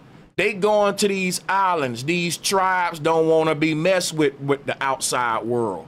They know if you pull up on that beach messing with that tribe on that island, that tribe gonna kill you. They don't want to be integrated with the world. They isolated like the Senegalese. So guess what happened? If we want to take that shit over, we got to pull our ships up close enough and shoot cannons onto the beach and into the land. This is what Columbus and all the invader would have done. They would have tried to gain entry through the land at the ports, at the coastline. And that's why you had a bunch of ships coming into America. They didn't have the slaves on the ship. Think about this, y'all. You got slaves on a ship that got big cannons all around it, right? But your goddamn pirates that's supposed to be policing the slaves on the ship got simple muskets that it take them so long to load up. A slave can rush you, and even if you get one shot off, it's 400 slaves. You know how long it take to load a musket? Pull up a video of a guy loading a musket, but watch this, right? Here's the thing. Why would I need big ass cannons all around my ship? Think about this, and I'm gonna pass the caller the mic back. Listen, Why would I need big cannons all around my slave ship if damn near every country that was participating in slavery was working together? It was a slave trade. So we weren't robbing each other and trying to steal each other's slaves. Even if you read about the history of slave trade, they would tell you everybody had to work together to get 12 million black. Think about this. Y'all ever thought about this? If you taking 400 slaves per ship, how many ships you gonna need every year? I did the knowledge in ChatGPT. Y'all want to do it? Let's read it. Watch this. Watch this. I did simple questions. I asked ChatGPT. Right, this ain't the one.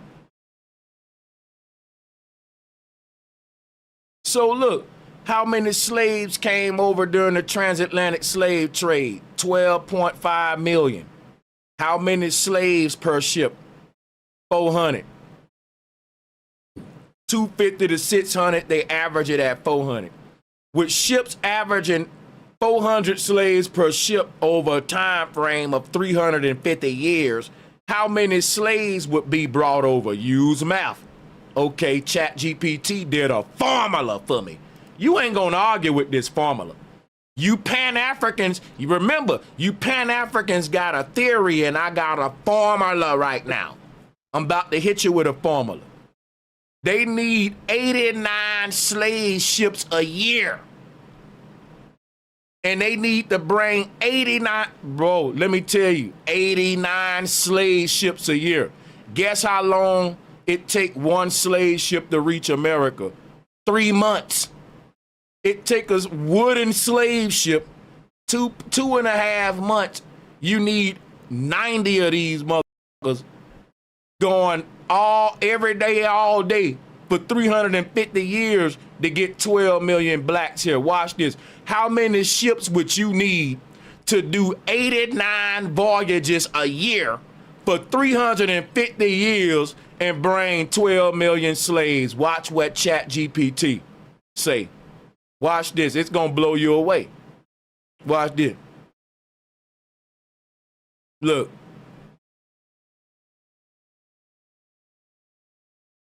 That's 30,000 voyages. But watch this. Final estimate. Let's skip to the final estimate. At any given time, you need 40 to 90 ships in active service per year.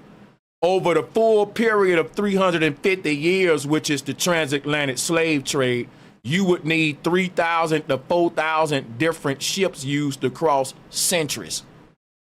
I said, how long does it take to make a ship? It says it can take anywhere from 3 to 6 months to make a slave ship. What's my next question? How much time and years would you need to produce and supply all of the ships used in the transatlantic slave trade, based upon what you just told me, how long it take to make a slave ship and how many we gonna need? Watch this. This is where I start to beat ChatGPT. This is where I trip it up and watch this. Now watch what it say. Let's assume you build these ships one after another, which is the worst case scenario, right? You're gonna need 1,500 years. Do y'all reading this? This is where I get a dagger at. Listen, ChatGPT said it's gonna take you 1,500 years to build 3,000 ships over 350 years during the just building them. So what ChatGPT is saying, based on how long it took them to build a slave ship and how many they would need over the time frame of 350 years, I asked ChatGPT, because ChatGPT just told me how long it took them to build a ship. I said, okay, how long will it take them to build as many ships as they would need to make the transatlantic slave trade possible? Because let's go back. I love this math, man. Hit the like and share button. Watch this. Let's be thorough. They gotta take, listen, let's show how many ships they need for 89 voyages a year. They gotta do 90 voyages a year. So guess how many ships they need? An average of, hold on, let's go. Okay. Over 350 years, that's gonna be 30,000 voyages. And if a ship could do 2 voyages a year, then 43 ships active per year. If a ship could do 1 voyage per year, 86 ships would be needed each year. Since ships wore out and were wrecked and retired, you would need thousands of ships over time. Final estimate would be over the full period of the transatlantic slave trade, about 4,000 ships. But how long it take to make a ship? 6 months. If you want to make 4,000 ships and it takes 6 months to make a ship, guess how long it'll take you to make anywhere from 3,000 to 6,000 ships, given that's how many ships they would need during the transatlantic slave trade to make it possible, anywhere from 3,000 to 6,000 ships. But to make that many ships, based upon how long it took the manufacturer ship in that time, ChatGPT turned around and say, it would take 1,500 years. People, the transatlantic slave trade ain't nothing but 350 years. So look at how I just debunked that shit with math.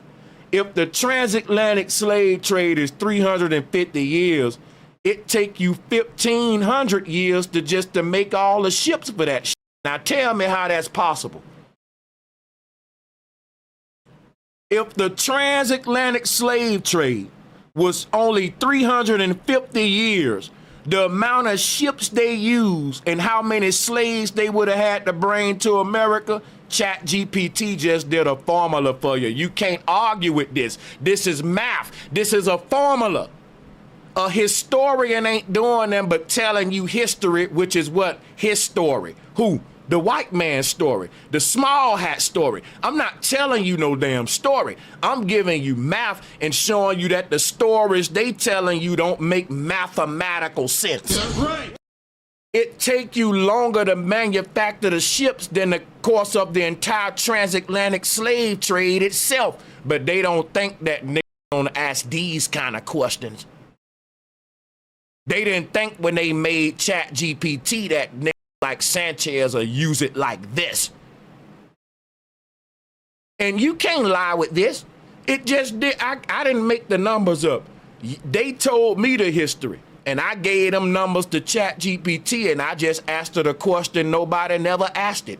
How long it take to build a slave ship? If it takes 6 months to build a ship, ChatGPT said the amount of ships they used during the transatlantic slave trade, it would have took them longer to build the ships than the transatlantic slave trade itself.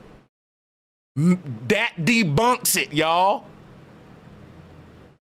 Tell me that don't debunk it with a nail in a coffin. Yeah, bro. And yeah, that'll do it. I'm looking, bro. Right, you can hear me, right, Brody? Yeah, y'all. Salute, Cedro, for sure.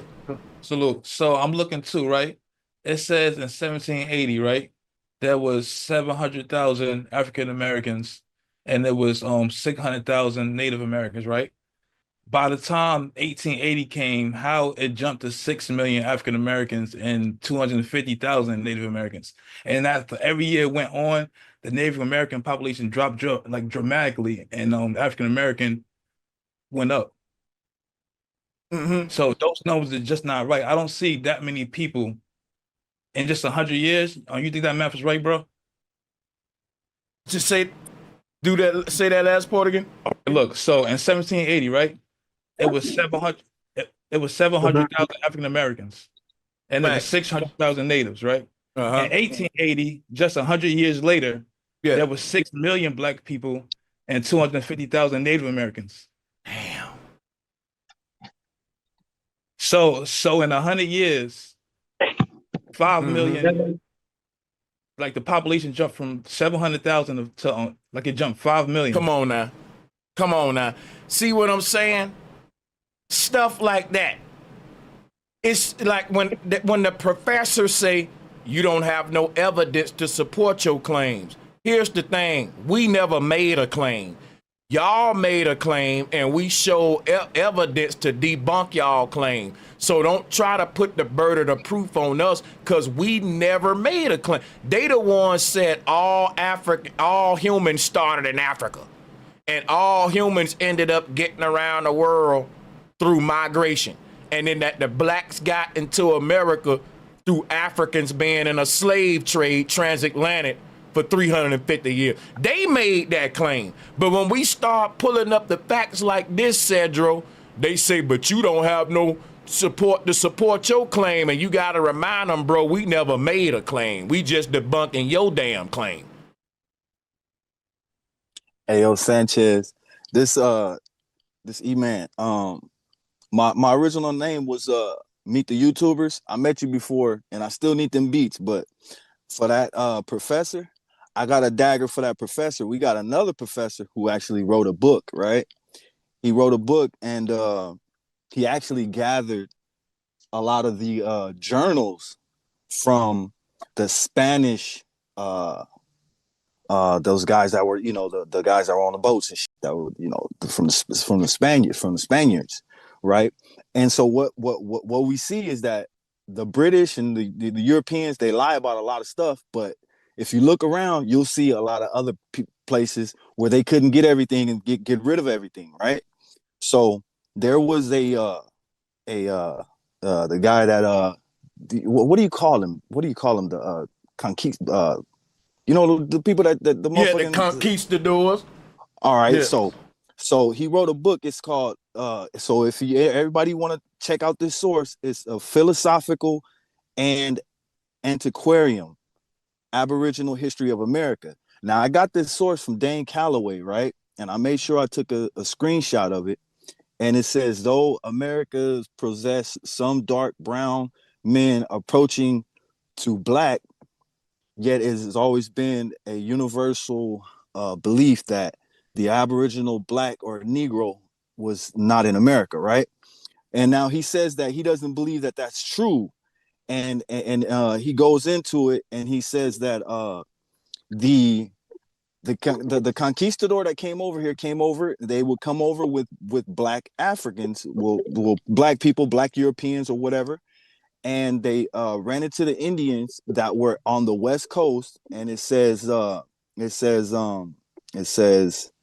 here, it says, but considering the peculiar circumstances under which the black race was found in North America, I hold it more than probable that the common opinion is erroneous, right? So it goes on to say that in 1602, the African, the black dude was handing out biscuits to the Indians, and they actually said that there were Negroes on this land, and there was a village not too far from where they were. And that's in this source right here. It's titled, like I said, it's Philosophical and Antiquarian Aboriginal History of America. Now you can't really debunk that source, because it's written from a journal from the motherfucker that was on the boat. Excuse my language. You get me? So yeah, you should probably look that up sometime, so you can at least have that as a dagger right there. Because I mean, how can you dispute that? You really can. I want you to expound some more on that in a minute. But listen, here's the thing to the $5. What's so sad is, man, you got black guys born and raised in America, they FBA, and they rather give this shit to the $5 Indians so that they can cosplay as Egyptians. And I be like, bro, just move to Egypt, because you messing it up for us. It's a big awakening in America right now among the black people. And FBA is deeper than Tariq Nasheed, salutes to him. Aboriginals is deeper than Dane, salutes to him. Dane Calloway is a GOAT. But the whole thing is, I always say, Tariq Nasheed, you see what he doing? He's saying FBA, but he's saying FBA come from Africa. So yeah, I'm side-eyeing him. So you got Dane Calloway, supposed to be debating Umar. If he can't get the debate with Umar, I would love him to debate Tariq Nasheed. Because even though they both are on some Aboriginal American type, cause Tariq got Aboriginal philosophy when it comes to politics. I believe most Aboriginals would agree with Tariq Nasheed's political talking points, but they would agree with Dane Calloway's genealogy, origin. But you know what I'm saying? My whole thing be like, Tariq can't say we always been here, that we didn't land on Plymouth Rock, because he too far up in the mainstream. He be all on Fox and shit. Right. You can't go up there. Think about it. No one gonna take. That's like the flat earth of that shit. You see what I'm saying? Right. So that's what I be saying, how they got everything. But Tariq Nasheed know better, man.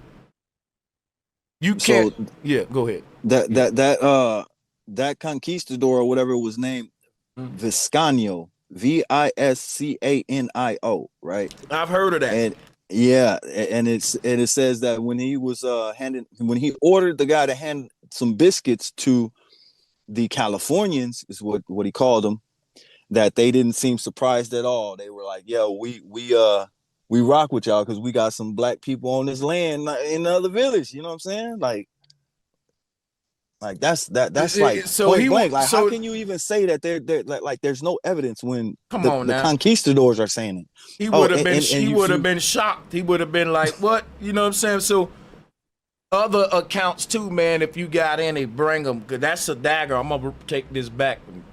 Sure. There's some buildings is that Chicago that actually have a black woman on the building, one of the oldest buildings in America, with her head wrap. See what I'm saying? But you see, I showed the brother with the box fade on the statue, because if you tell a nigga, like if you say, bro, but all of this stuff coming out now, like we paying attention to the fact that we ain't doing that new under the sun, man. What if you rewind time and you see Negroes going up in barber shops, getting edged up, doing some of the same stuff? Remember, they had electric sidewalks in the 1600s, so we can pull that up on the thing. Yeah, I learned that from you.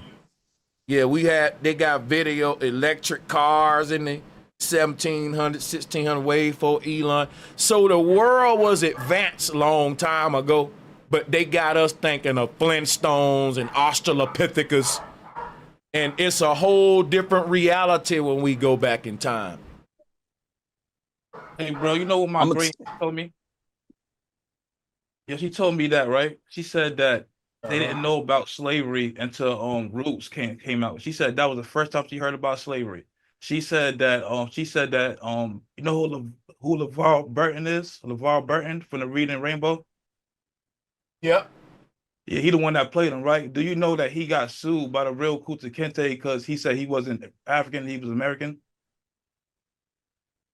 Look it up. He got sued. What? He said he's not an African, he's an American. This guy's American playing the African. It's plagiarism. And they sued him and like they won $1 million. That's crazy. And plus, I met my great aunt. You know, I'm from NC originally. Like, I moved to New York when I was like 8. So, like, I sat down and listened to all these stories. So I got a lot of stories, FBA stories, like facts. So y'all can look that up. Like, he got sued because he said that he's not African, he's American. God, that's not African. Plagiarism. Yep. Hey, if anybody got smoke or questions come up, they said, what are we gonna do about it? Educate. Think about it, right? We lost all of this knowledge through miseducation. We're gonna get it back by doing just what we doing now. Shout out to Von Hall. You on fire as usual. I love it here. I appreciate y'all, man. We got the greatest vibes on YouTube. Real talk. I got something for you too, yeah. Sanchez. That the fact that you from Alabama, right? Look, if you can look up this this article written in the Southern Space inside the Jackson Tract. The battle over well, they call it peon age. They put it together in one word, but peon age labor camps in southern Alabama, 1906. They basically were getting foreigners and sending them out to Alabama, lying to them, telling them that there was work and they was gonna get work, taking them down to Alabama in the sticks, and had them slaving at a sawmill. And they had black guards. That's something they don't tell us about that. They don't. I mean, that's like, when I'm reading this, I'm like, and this was actually written in an article. Like, there was people that went down there and checked on the facilities because they were trying to make sure that they wasn't, that they weren't doing what, the whole slave thing or whatnot. So they actually had the United States government go down there, and that one dude got prosecuted, he got convicted, and he had to pay fines, and he did a little time. And this was a white guy who was running a sawmill, and he had black people as the guards. And it said in the article that when these Europeans would come out there, they kind of like thought it was kind of like they feared the fact that, like, damn, you got these black people walking around with guns. Like, you know what I mean? Like, so in this article, he's explaining that they were actually shipping Europeans out here to work in the plantations. Yeah. And it's called the peon age, the labor camps in southern Alabama. I'm gonna check that out. I'm definitely gonna check it out, because what I do, bro, a lot of these topics, I'm gonna run these videos back, take the points off, and make an edited version where it kind of sums up some of these too, and put the pictures where it's going and stuff too. But if I research most stuff to add to it, like in documentary format, yeah, you will see me regurgitating some of your stuff in a future doc. But I'm gonna be giving y'all props though, and all that. Yeah, those some big daggers right there. Like, I was just shocked. Like, I don't know. Like, this is just what they taught us in school. It looks like they just basically and you know what? During the Reconstruction era is when they started flipping the script. That's when they took the land, and that's when they actually started it was like a campaign. It was the North was talking about the whites in the South. They want to lift the whites up in the South, because just like it's already known, most of the black people had the land in the South, had millions of acres. How do slaves get millions of acres, and then these white people is working on the plantation, and they got to get saved by the North to get pulled out of that circumstance? You know so what? Basically, you know what? Another dagger for all this too, man. Think about it now. You got these two immigrants. One is a European foreigner. One is an African foreigner. They both on a ship, and they able to communicate despite the language barrier. Let's put that there, because we always look at the white man with the black slaves on a ship, and we think about all the headache and how it don't make sense. The wooden ship with nails, that many people on it, no toilet, sick. That's just down there impossible. But we never take this into account, the language barrier. Think of that movie Amistad, Give Us Free. Like, that's so damn fake and laughable. But the thing also, man, that I wanted to point out is you got these two foreigners.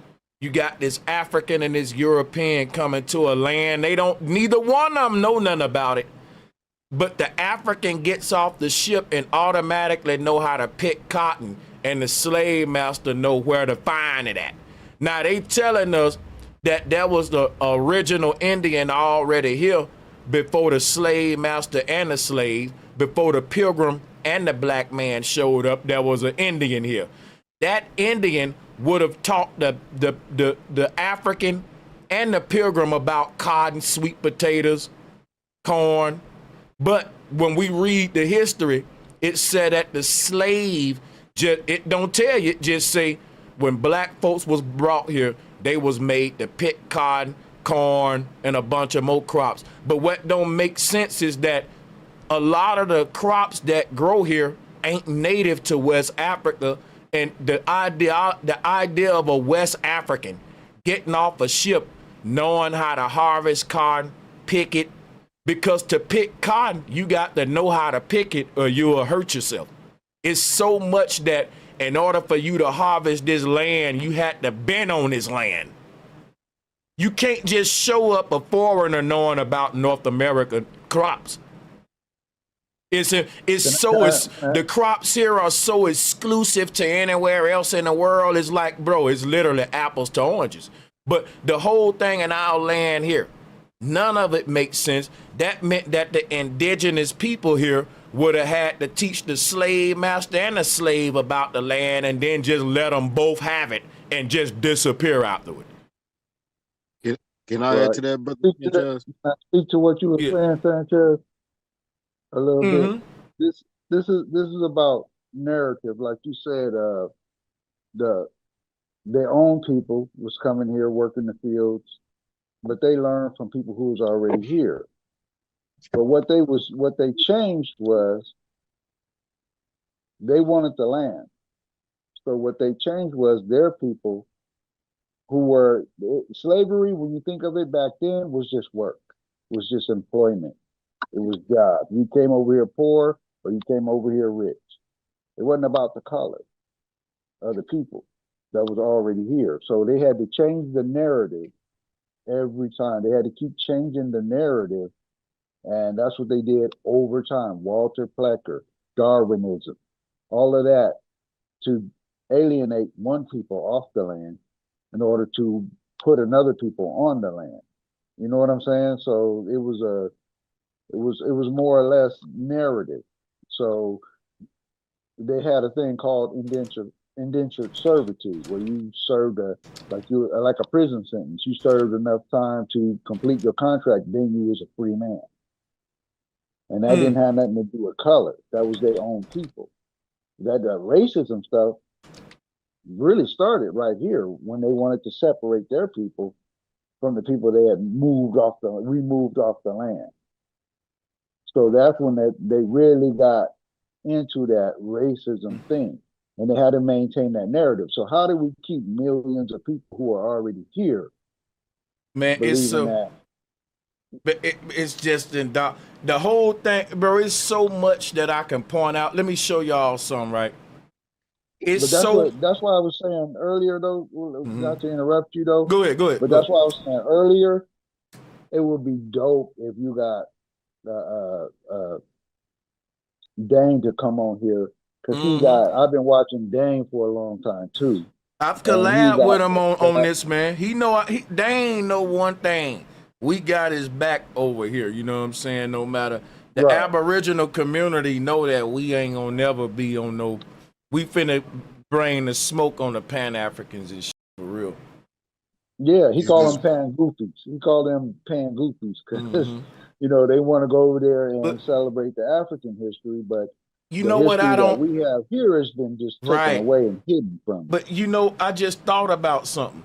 It's more Pan African professors than Aboriginal professors. It's hardly any because they don't want the truth out. That ought to be a red flag that most of the professors and stuff and historians are Pan Africans. Come on, man. They wouldn't have a job. Right quick. You know how you was bringing up Indiana Jones? And what way I see Indiana Jones is he's a superhero for the narrative, because all he did was go for the narrative. Yep. He's a superhero for the Smithsonian, because what do they do? Take that shit, he take it to the Smithsonian and put it in a closet. Come on, man. Bro, let me tell you. You could probably find this one if you get a chance. Look up the American Indian statue in Germany. Watch this. Let me tell you why Indiana Jones kind of give them away too. Remember, y'all, don't forget, when Indiana Jones was looking for the real replicas, the real treasures, you had a lot of these groups that was forging this shit. And you had the forgeries up in the museums. They was showing you that in the Indiana Jones. Guess what I said now? Most of the shit in these museums is forgeries because they got paper that's supposed to be supporting their narrative of history. They got papyrus that's supposed to be thousands of years old. Paper that old still here? Come on. You go up in the museum, they got a sheet of paper torn out like this paper is 10,000. Get the that paper surviving more than aluminum and certain metals? Right. And it's about the narrative. It's about, just like Darwinism puts everything in Africa, right? But everything is in Africa, though. They shooting themselves in the foot with that. But see, listen. If everything came from Africa, don't let me volleyball with you and give them this here. See, because when you forge in history, history got to start from papyrus because that's written. The forgeries are the artifacts in the museum, these ancient papers that's supposed to be supporting the Exodus. It all start with the Exodus because that's the small hat story. Remember, don't nobody know who the small hats are. Ain't nobody never heard of money. Ain't nobody ever heard of taxation, fiat government. We done never heard of a word called debt.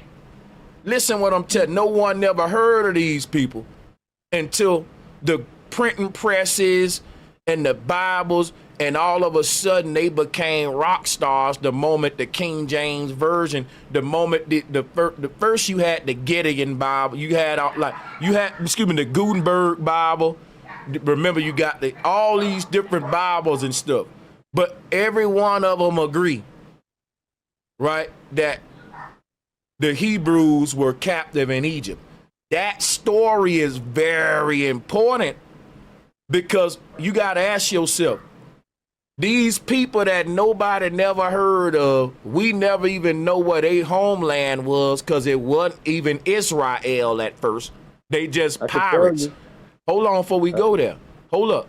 These people that nobody, because you're going to make me forget. Think about this because damn, I was going somewhere with this shit though. You know, these people, listen, the people that popped out of nowhere, that their beginning start with the Bible. Think about this, right? What if I showed up in your hood and people was like, yo, dude, where you from? And instead of me telling them my legitimate history of where I'm from, I get them a fairy tale book and they read a fake story. And that story tell them where I'm from.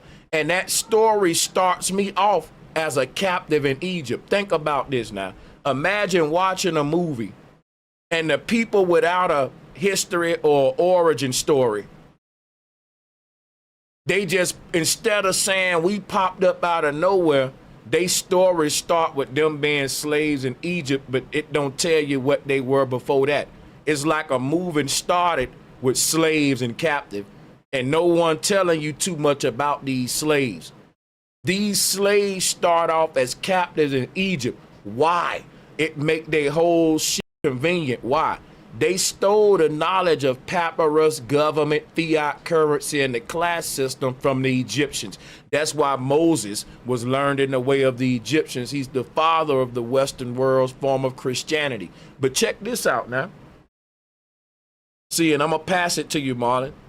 The reason that these slaves are captive in Egypt, because Egypt is where papyrus come from. Egypt got the oldest written recorded history in the world. So if I'm trying to forge my way into world history, guess where my story gonna start at? In Egypt. If Egypt is recording world history before anybody else, the people who want to take control over the narrative and start rewriting history, they got to find a way to not only to forge themselves into written history in Egypt, but to have a beef with the Egyptians to say why they mad at them now and why they're now in control of telling history when first everybody learned history through the Egyptians. At first, everybody went to school and learned from the Egyptians like Moses. So these thieves and robbers now got to have an excuse of not only how did you end up just popping up in world history, but not only did you just pop up in world history, you end up telling world history to everyone else. A stranger that just popped up in world history is now narrating world history to the world. You got some explaining to do. So the strangers say, well, what happened was I was a slave in Egypt, and since Egypt was messing with me, I ended up beating up the Egyptians, going to war with them, and that's how I ended up being responsible for telling history. That's how I snatched the microphone from the Egyptians, and the world historical narrative is coming from me now, and not the Egyptians no more. And if someone say, man, that's kind of messed up what you did to the Egyptians, my excuse is, but they enslaved me. Now the Egyptians ain't got no history of them enslaving you, even though the Egyptians wrote a record of everybody they enslaved. You see how this Exodus story go? This Exodus story ain't legitimate world history, y'all. It's the small hats way of forging themselves into world history and becoming a real entity among people that didn't even consider them in world affairs. Now you can't leave them out. And here's my theory. No one knows where these people come from. Their story starts as slaves in Egypt. And my theory is that the brother asked me earlier, does this tie in with incubator babies? Okay, I think that these small hats, this where it gets people gonna fall out with it. Listen, I think these small hats are not like us. They incubate the incubator babies that y'all talk, the incubus, which is a fallen type of mutated sort of being an incubus in the cube in an incubator, right?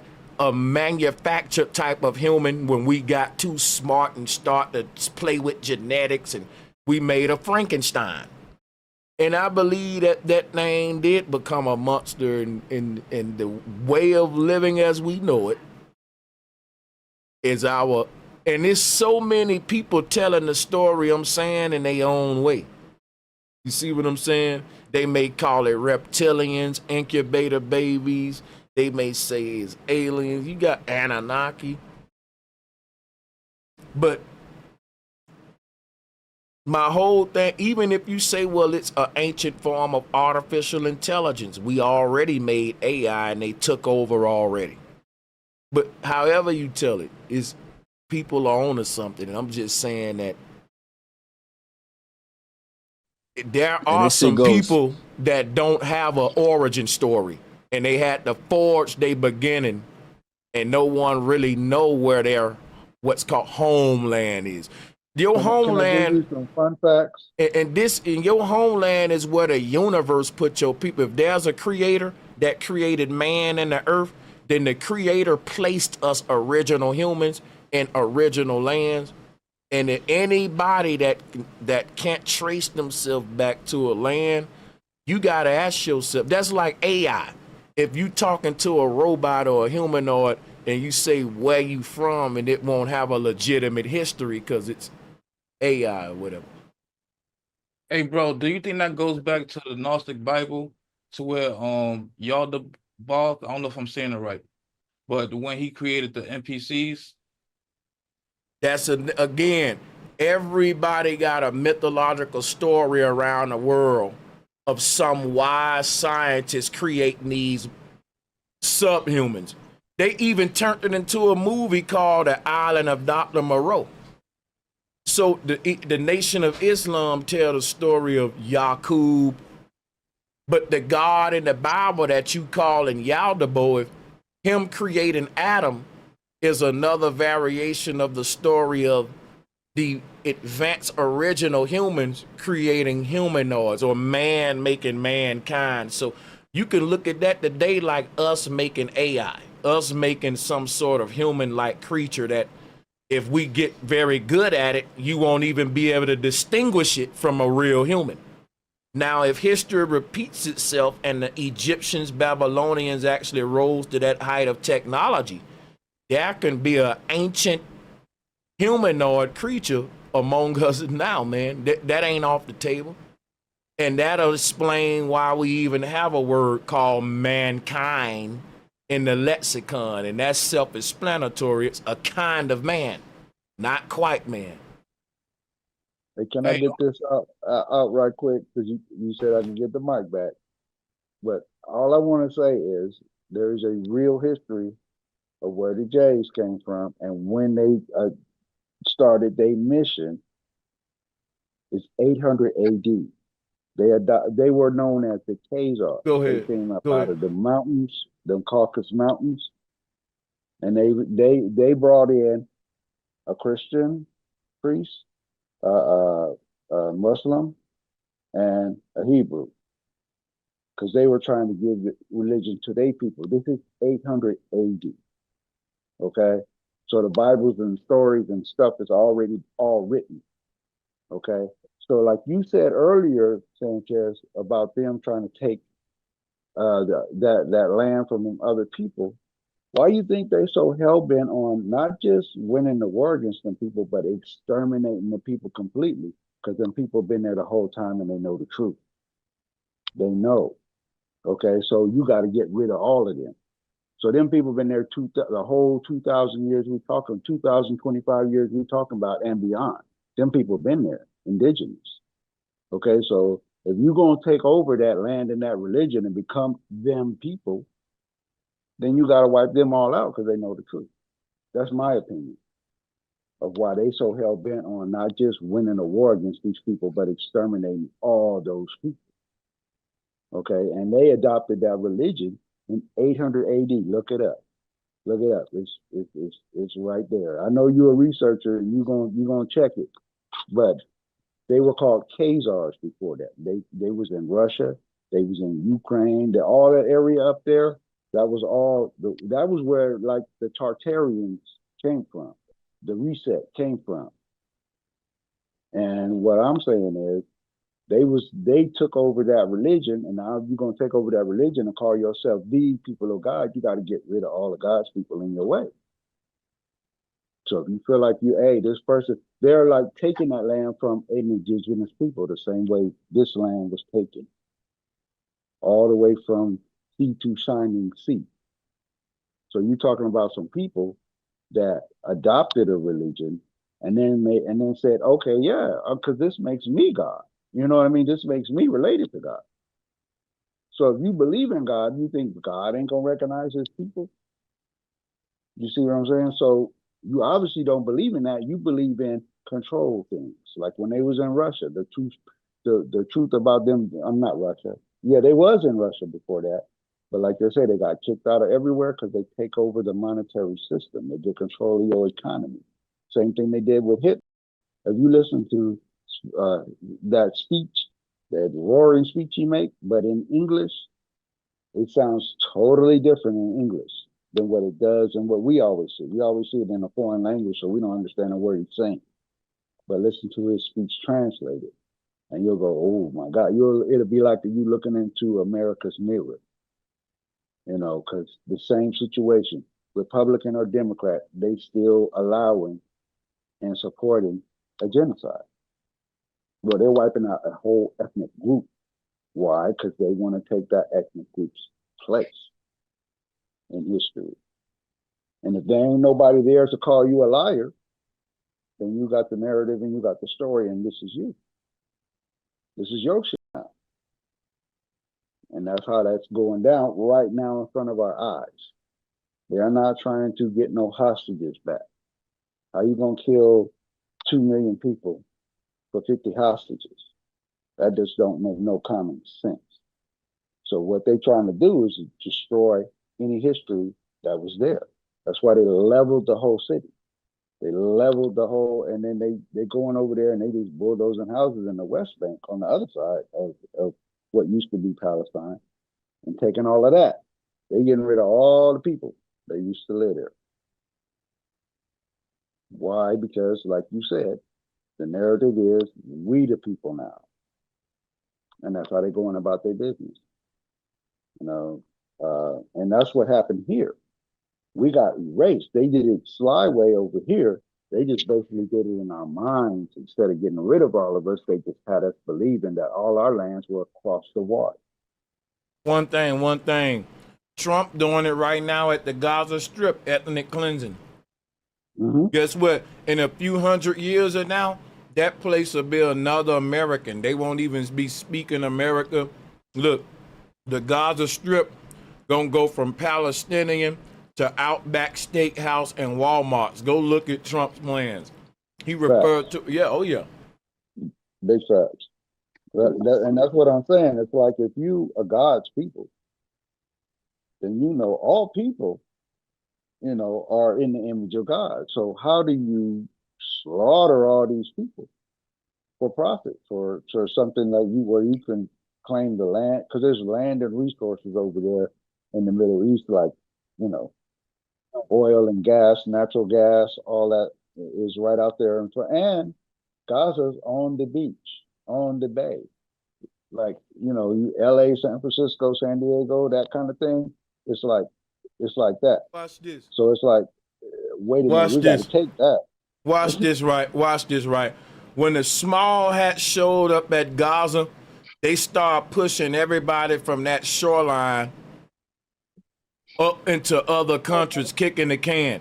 And then they now have a plan to transform that land into Trump and I think Netanyahu's little plan.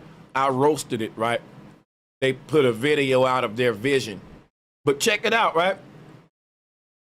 Their vision of Gaza Strip looked like Gulfport, the Gulf of Mexico, Mississippi, Biloxi, you know, casinos, Atlantic City, Jersey, like that, right? But watch this.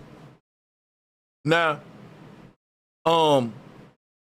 when the invaders showed up in America, he showed up at the Gulf of Mexico. He pushed black folks up north with the Great Migration because we were seeking refuge in places there was. But watch this, though.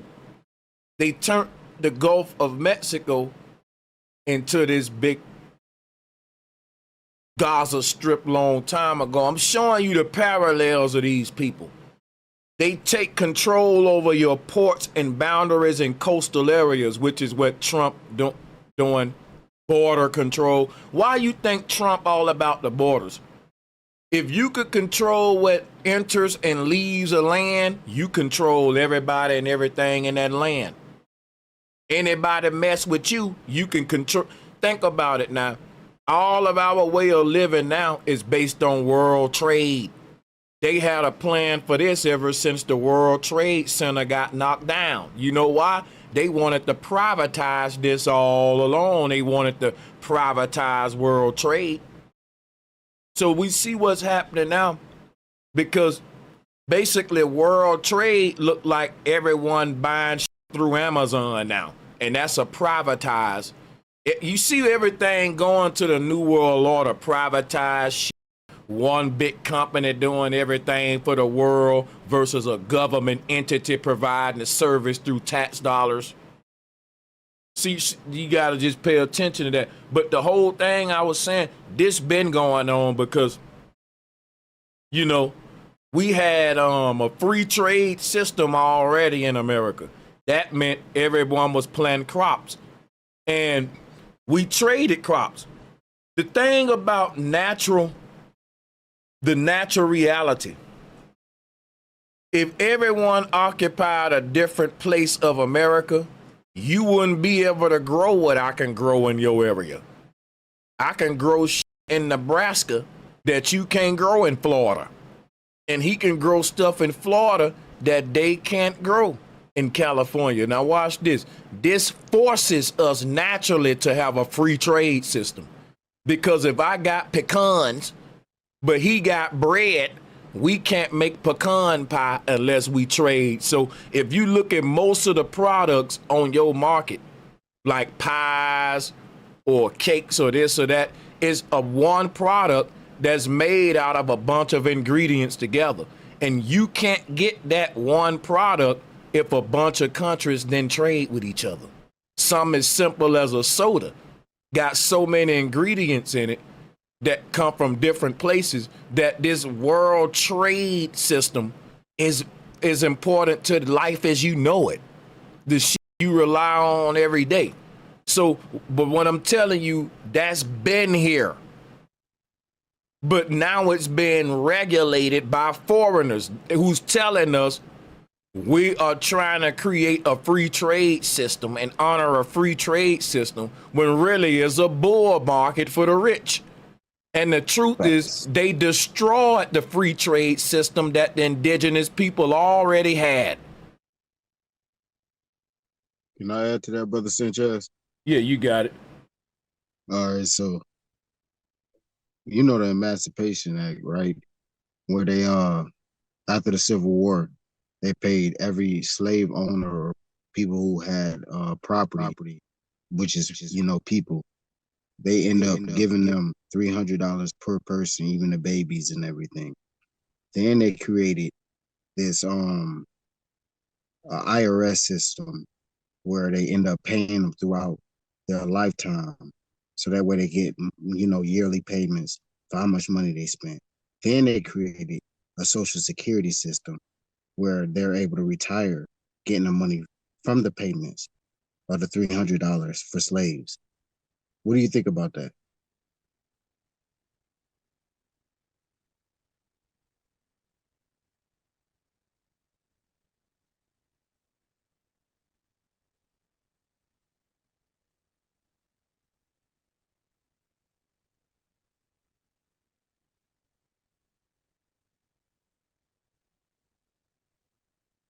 I got some. Look, I was listening to a show.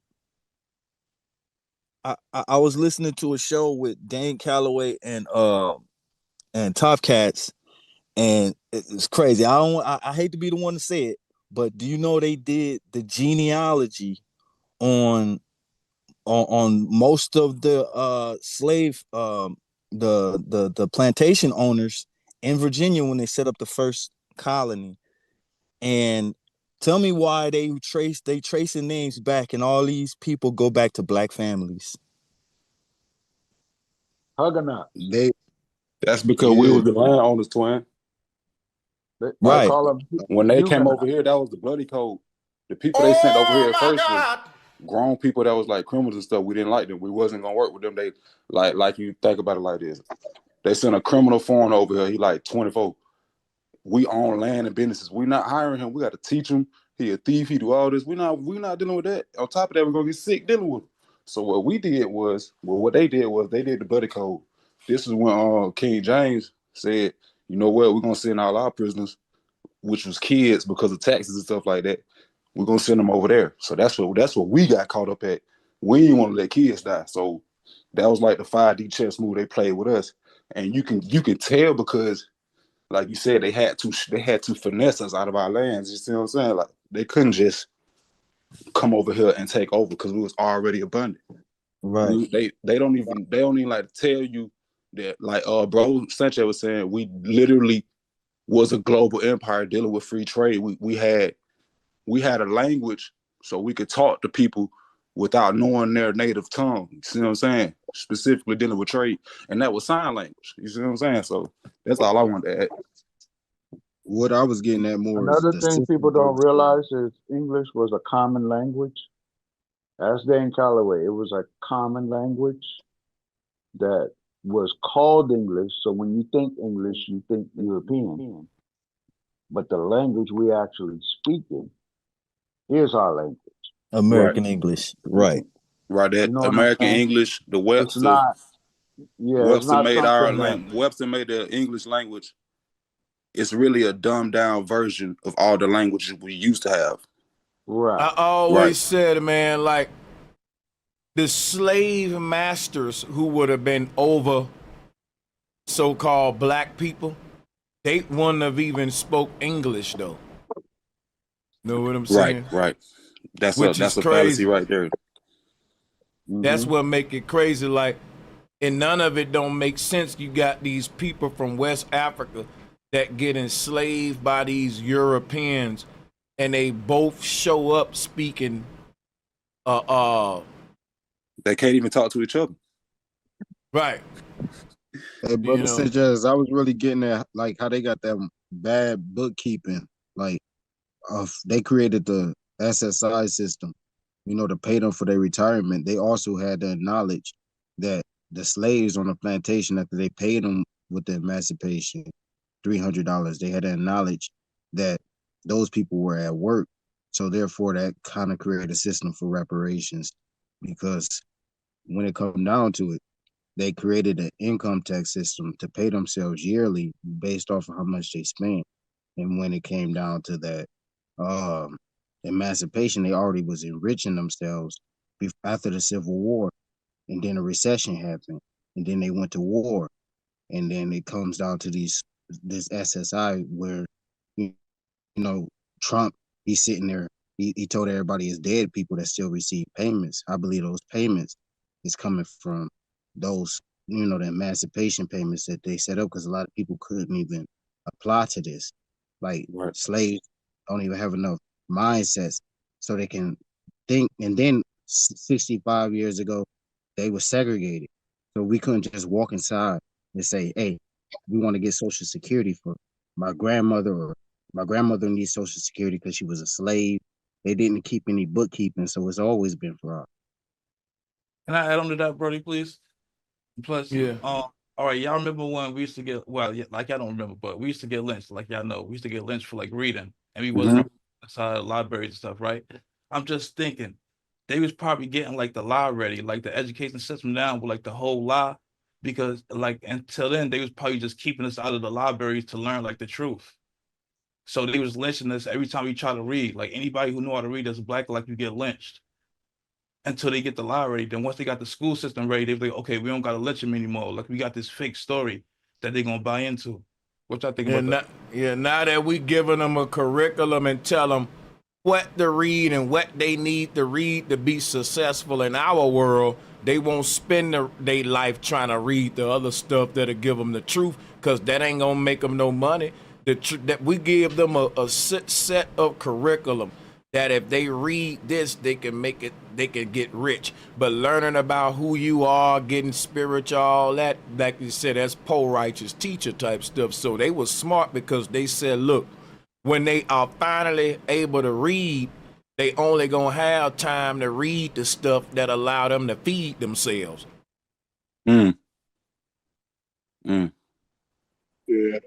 Yeah, but now this things like the Bible too, bro, because that's why they bring in the King James version. Because if you'd have been reading like the Old Testament and like the Gnostic version, you would have known like the truth. So they said, okay, they're gonna go back to like the Bible. So let me make this Bible, so they can go back to this Bible, and it's way more watered down and confusing. But yeah, y'all heard of the Council of Nicaea, right? That's it. Yes. Yes. Okay, Copernicus. so with the Council of Nicaea is where the birth of the King James Version came from. So like Well, you thinking like, okay, Rome and Greece and all of that Greek stuff, they had like a god for everything. They didn't have monotheism. They had a god for war. They had a god for beauty. They had Zeus. They had all these gods. Okay. Now they're the center of Christianity. That's where the Pope resides. That's where they hold the keys to heaven, so to speak. But really, it's the mind control they captured. Okay, because when Jesus allegedly walked through that city and in that town, they had 12 or 13 gods, right? But when they saw the power of monotheism, but see, here's the thing, though, real quick. Well, I'm gonna land right quick, but they said that's a power that I can use, right? So they sat down and they gathered the books that they felt like they needed, and they organized them into the King James Version. Real quick, though, you got to realize that the Greeks had they had a pantheon. It had Jupiter, Mars, Mercury, all them. Zeus was a god who was the chief of all those gods, though. That's what became Jesus. So I'm just backing you up. I'm saying before you had Jesus with 12 disciples, you had Zeus and then the rest of the Greek pantheon of gods beneath Zeus.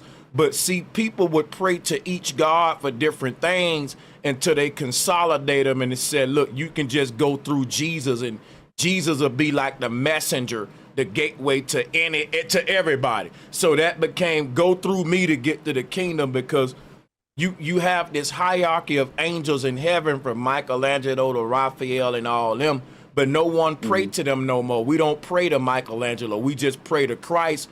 And even though every angel got a duty and responsibility on how to interact with human, we don't got to go to all these different angels anymore. They became just Christ, and he'll send your message to anybody else. They consolidated it with him. Yeah. So this whole thing is witchcraft. So what's the key to breaking out of this spell? Other than saying. Well, here's the thing, man. We breaking out of it now because when you call it witchcraft, witchcraft is saying what witches use their trickery to deceive you, trick you. The greatest lie of the witch the greatest tool is just a simple lie. A witch don't want to have to use a bunch of complicated shit. If I can take your jewelry just by asking you for it, then I don't gotta pull out a gun and put it in your face and say, break yourself, fool, and all that. You know, if I can walk in a house by just twisting the doorknob, why did I kick the door down and look cool? Like, oh, you didn't even check the knob. The simple way is easier. So my thing is, they say it's simple. If we tell a lie that's good enough and they believe it, then we won. That's it. Job's done. If they don't, now here's the thing. I'm about to land. Now, if they don't believe the lie, now we gotta get all fancy and shit. But most of the world believe a lie, so the people in power really ain't gotta do much to maintain the power if y'all really want to know the truth.